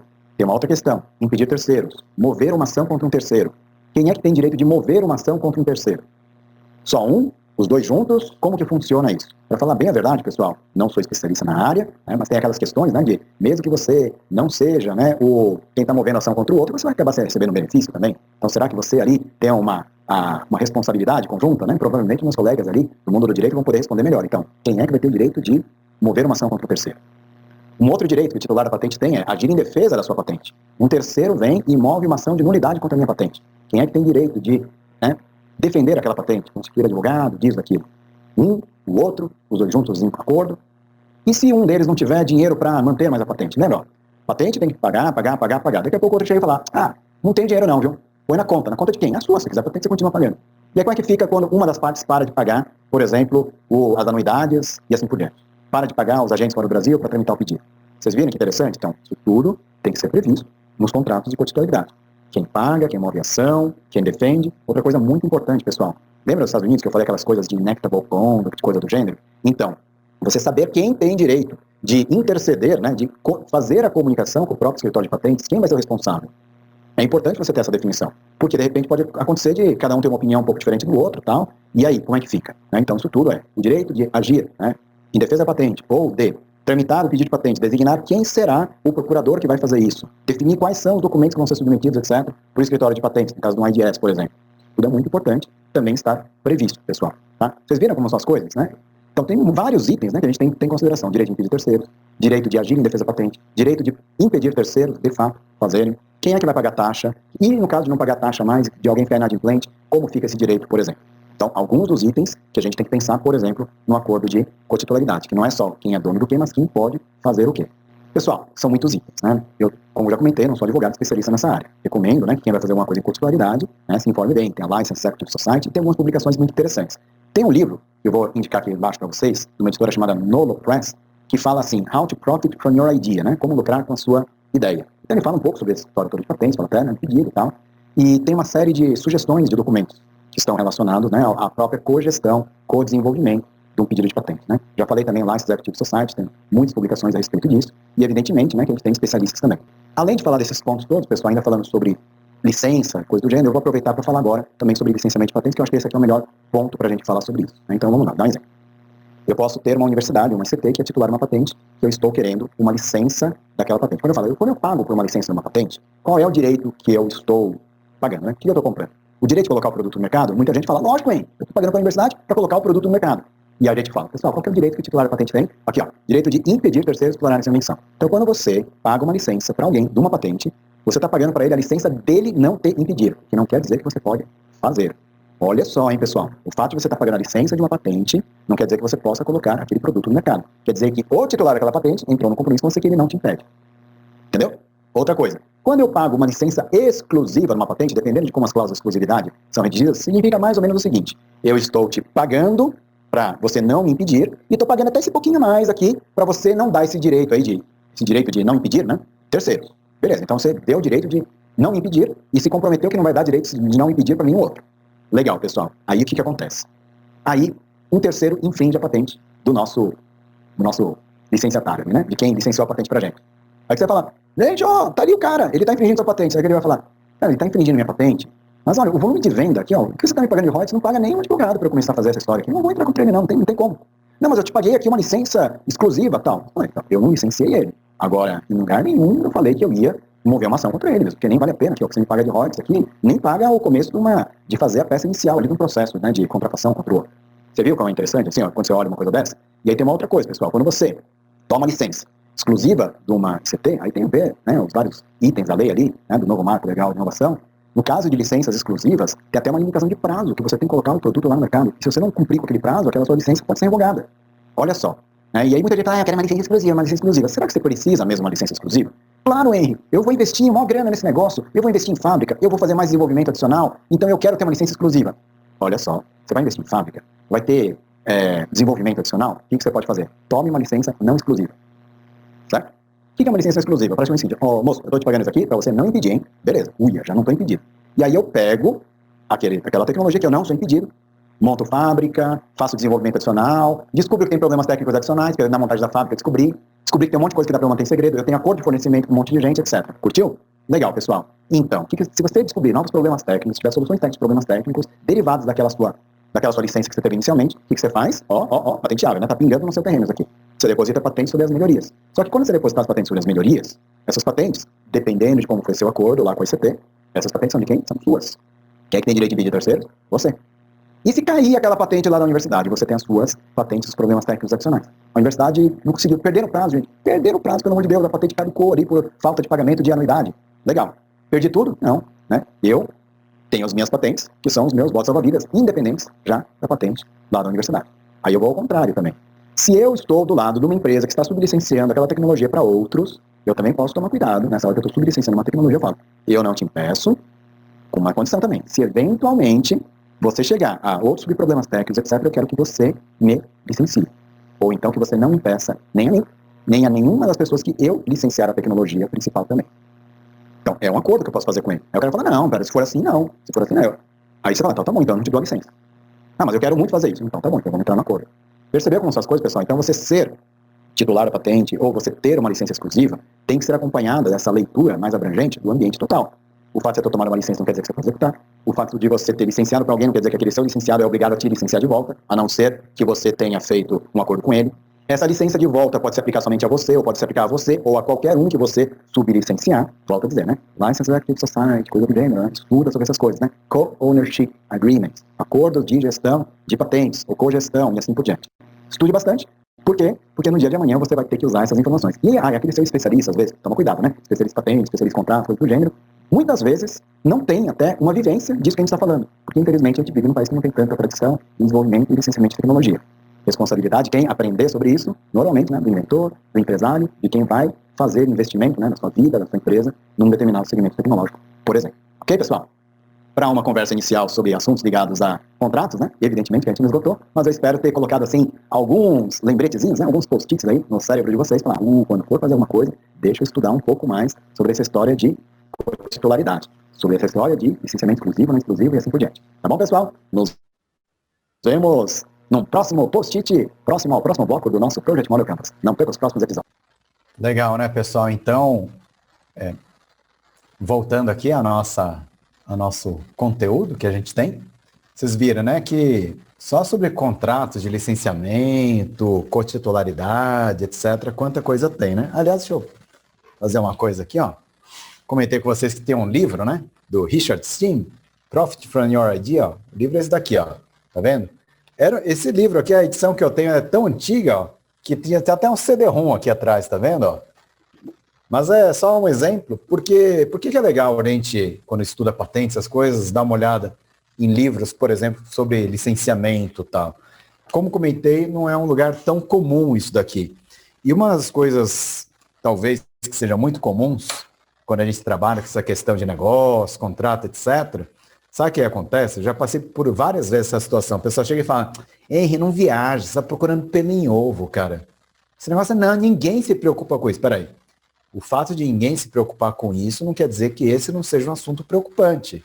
E aí quando você pega e fala, ó, tá vendo, ó, Henry não viaja, ó, tá num livro aqui, ó, um livro para inventores independentes, lá, best-seller lá nos Estados Unidos. E aí a gente vai descobrindo que muitas aquelas pessoas que botam banca para cima da gente, às vezes, não têm conhecimento sobre o assunto. E aí, a arrogância muitas vezes vem nessa hora, né? Como ele não sabe, ele meio que dá uma blefada para cima da gente, dá aquela carteirada e muitas vezes leva a gente a cometer equívocos. Ele perde, sei lá o quê, quase nada, porque até foi pago para dar aquela opinião, e você perde sua patente, você perde o seu negócio, porque, fulano de tal não soube fazer o contrato, né? Volta, né? Por que você não aprendeu também? Então, moral da história que a gente tem aqui, não é ninguém vai virar especialista, mas não baixa a guarda nunca, tá? Quando a gente estiver trabalhando com propriedade intelectual, essas coisas todas, é bom a gente conhecer isso tudo. Bom, revisores externos que a gente tem aqui, tá? Uns 5 minutinhos finais aqui, antes da gente dar 19 horas, vai dar tempo, pessoal? E a gente, depois, quando terminar tudo isso, a gente faz um rescaldão do dia de hoje, tá? Então, vamos terminar rapidinho aqui. Isso aqui é rapidinho, só para... Vamos lá, então, pessoal. Fechando aqui o nosso bloco de equipe, a gente tem um último post-it aqui, que é essa história do revisor externo. Quem é essa história do revisor externo, né? Por que ele está aqui pintado de cor diferente dos outros? Pessoal, dentro dessa nossa dinâmica aqui de reconstruir uma patente, grande parte das atividades, se você é um inventor independente, tem uma equipe pequena, etc., grande parte do que a gente falou até agora, né, dessa concepção, ser especialista, redigir, decidir se vai adiante, normalmente está nas mãos do próprio inventor, né, ou do líder do projeto ali, alguém que está mais próximo ali do processo de invenção mesmo. Tem só um ponto, né, ou 2 pontos da nossa dinâmica toda, que nós recomendamos, né, pode ser recomendável a gente ter alguém que não está diretamente envolvido no processo, ou que não participou do processo todo desde o início, que pode nos ajudar. Então, essa história do revisor externo. 2 momentos importantes, né? Você tem uma invenção, antes de começar até o processo de redação da patente, disso, aquilo, etc. Você teve aquela ideia, né, que você acha que tem uma invenção que vale a pena ser objeto de um pedido de patente. Então, uma coisa interessante pode ter é pegar alguém de fora do projeto e meio que desafiar, fazer uma busca de desafio, falar, não, você falou que esse negócio é legal, e aí conhece o mercado, faz busca de anterioridade de forma diferente, tem acesso a uma fonte que você não tem, coisa do gênero. Isso pode trazer muito, né, agregar muito ao seu processo. Então, assim, pense em gastando rios de energia ali no processo, né, de construção da patente mesmo, né, dá uma desafiada no processo todo. Não raramente, pessoal, quando a gente vai falar ali do grupo de entrega, vai falar do processo, logo no início que você está ali querendo fazer uma patente, depositar uma patente, né, redigir, logo de cara alguém pode encontrar ali uma prioridade ou ter uma visão de mercado que vai falar, cara, não é por aí não. E é melhor, né, como o nosso objetivo desse nosso curso é construir, né, um pedido de patente relevante. Quanto mais cedo a gente descobre que aquilo não é relevante, melhor, porque a gente pode mudar de curso ou até mesmo decidir que a gente vai investir o nosso tempo em outro projeto. Bom, segundo ponto, que normalmente a gente coloca a figura do revisor externo quase ali no final, né? Você já fez todo o processo, etc. Você fala, cara, que legal, a gente tem uma patente que realmente vale a pena e tal. Até mesmo para decisões, né? Poxa, eu vou investir mais tempo, mais dinheiro para entrar em fase nacional, vou fazer um PCT ali na frente, coisa do gênero, né? É interessante você ter mais uma revisão também. Às vezes, pessoal, pode ser uma coisa muito simplesinha, né? Porque ele trocou um E por um OU, pode fazer toda a diferença em termos de escopo de proteção de uma patente, né? E, intersecção, ou soma de 2 conjuntos, né? Então, quando eu falo dispositivo caracterizado por conter A e B e C e D, eu estou restringindo que tem que ter A, B, C e D e o preâmbulo lá. Se eu coloco que tem que ter A, B, C, abre parênteses, fecha parênteses, ou D, C ou D, então pode ser que vai ter que tem um preâmbulo, A, B, e também a soma de C ou D, qualquer um dos 2. Vocês viram, né? O mesmo raciocínio que a gente usa para fazer a lógica de busca, também é a lógica que a gente tem na hora de fazer a leitura, né? A lógica de proteção também. Aplica aquela história, teoria dos conjuntos ali, praticamente. Tá bom, pessoal? Então, esse é só um comentário geral, né? Não é uma grande, né? Dá para você fazer ser um revisor externo, evidentemente. Outra coisa, que não precisa ser um revisor de fora da sua empresa, não precisa ser contratado. Pode ser alguém de um grupo de trabalho paralelo ao seu, às vezes alguém até do seu grupo de trabalho, mas que não está, né, envolvido diretamente naquele processo de invenção. Então, é bem interessante você ter alguém que vai fazer esse papel do sparring ali, para brigar com o seu pedido de patente, para brigar com a sua invenção ali, para lutar com ela, enquanto é tempo da gente corrigir. Tá bom, pessoal? Com isso a gente fecha a equipe e a gente vai caminhando aqui, né, para a parte mais final do nosso curso, que é a parte, né, de ver agora, né, como a gente vai fazer isso, né? Então, vamos falar um pouco de premissas, vamos falar aqui das entregas, vamos falar de restrições também, né? Não percam os próximos capítulos. Pessoal, com isso aqui, a gente vai chegando aqui ao próximo bloco, né? Que é o bloco que a gente vai começar a entrar na semana que vem. etapa final, a gente já viu, né? O porquê, já viu o que, já viu quem. Aí a gente vai ver um pouco aqui como, né? Questão das premissas, grupo de entrega, restrições, né? E a gente vai falar também questões, né, relacionadas a tempo, né? O quando, por exemplo, e quanto aqui também. Por exemplo, que a gente vai ser na semana que vem que a gente vai fazer esse fechamento, tá, pessoal? Eu posso até, foi um comentário geral, tá? Para quem já chegou até aqui. Deixa eu parar de compartilhar minha tela agora. Pessoal, na nossa jornada que a gente tem no nosso curso, o que a gente viu até aqui, principalmente, né? No dia de hoje, falando sobre contratos, essas coisas todas, a gente vai falar de algumas coisas que não são tão lugar comum. Quem veio aqui vai ouvir patente, de repente começou a ouvir um monte de coisas sobre contrato, titular, essas coisas todas, cuidados. Então é uma coisa muito importante a gente ter isso tudo. No próximo encontro que a gente vai ter, na semana que vem, que é o fechamento, praticamente, acho que talvez a parte mais, assim, que as pessoas gostam de ver um pouco mais, né? Deixa eu até compartilhar minha tela novamente aqui. O pessoal gosta de falar bastante sobre isso aqui, né? Grupos de entrega. Então, como que é o processo que a gente tem aqui, né? Que é o passo a passo aqui entre a gente ter uma ideia, já ter preenchido ali uma descrição da invenção, até chegar na invenção depositada lá no INPI ou pronta para depositar no INPI, tá? Então, isso aqui talvez no próximo encontro a gente vai dar uma passada por isso, mas vocês vão ver que é uma coisa muito descritiva, né? Não tem que raciocinar muito, é meio lógica a coisa que a gente tem aqui, tá bom? Mas, então a gente no próximo encontro a gente vai cobrir, né, o final do nosso curso. Normalmente não deve dar 2 horas, é bem curtinho, né, o que a gente tem para ver no próximo encontro. E aí o que eu vou aproveitar, a gente vai dar uma navegada também nos exercícios práticos que a gente tem, né, dentro de cada um deles, para ajudar quem for fazer o curso também. Tá bom? Pessoal, são 18 horas e 58 minutos na capital federal do Brasil. A gente vai terminando aqui o nosso encontro 3 de 4 da nossa super maratona. Carol ali, Minchelli ali, já deu ali uma palminha ali. Muito obrigado, Carol. E a gente vai fazer o seguinte, pessoal. Eu vou fazendo o encerramento aqui de hoje, vou até fazer, né, um fechamento, assim, tipo de vídeo, para ficar bonito o final da nossa gravação, e a gente segue aqui com algumas perguntas que o pessoal possa ter, né, e a gente faz ali o terceiro tempo nosso ali, mais uns 15, 20 minutos para quem quiser ficar então. Então, lembretes aqui, pessoal. Estamos na nossa maratona do curso Construção de Patentes Relevantes, Fundação Biominas.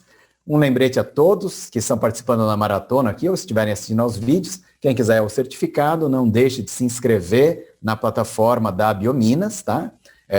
A nossa maratona que está fazendo aqui gratuitamente, mas quem quiser o certificado da Biominas, tem que se inscrever lá, né, no site da Biominas, tá bom?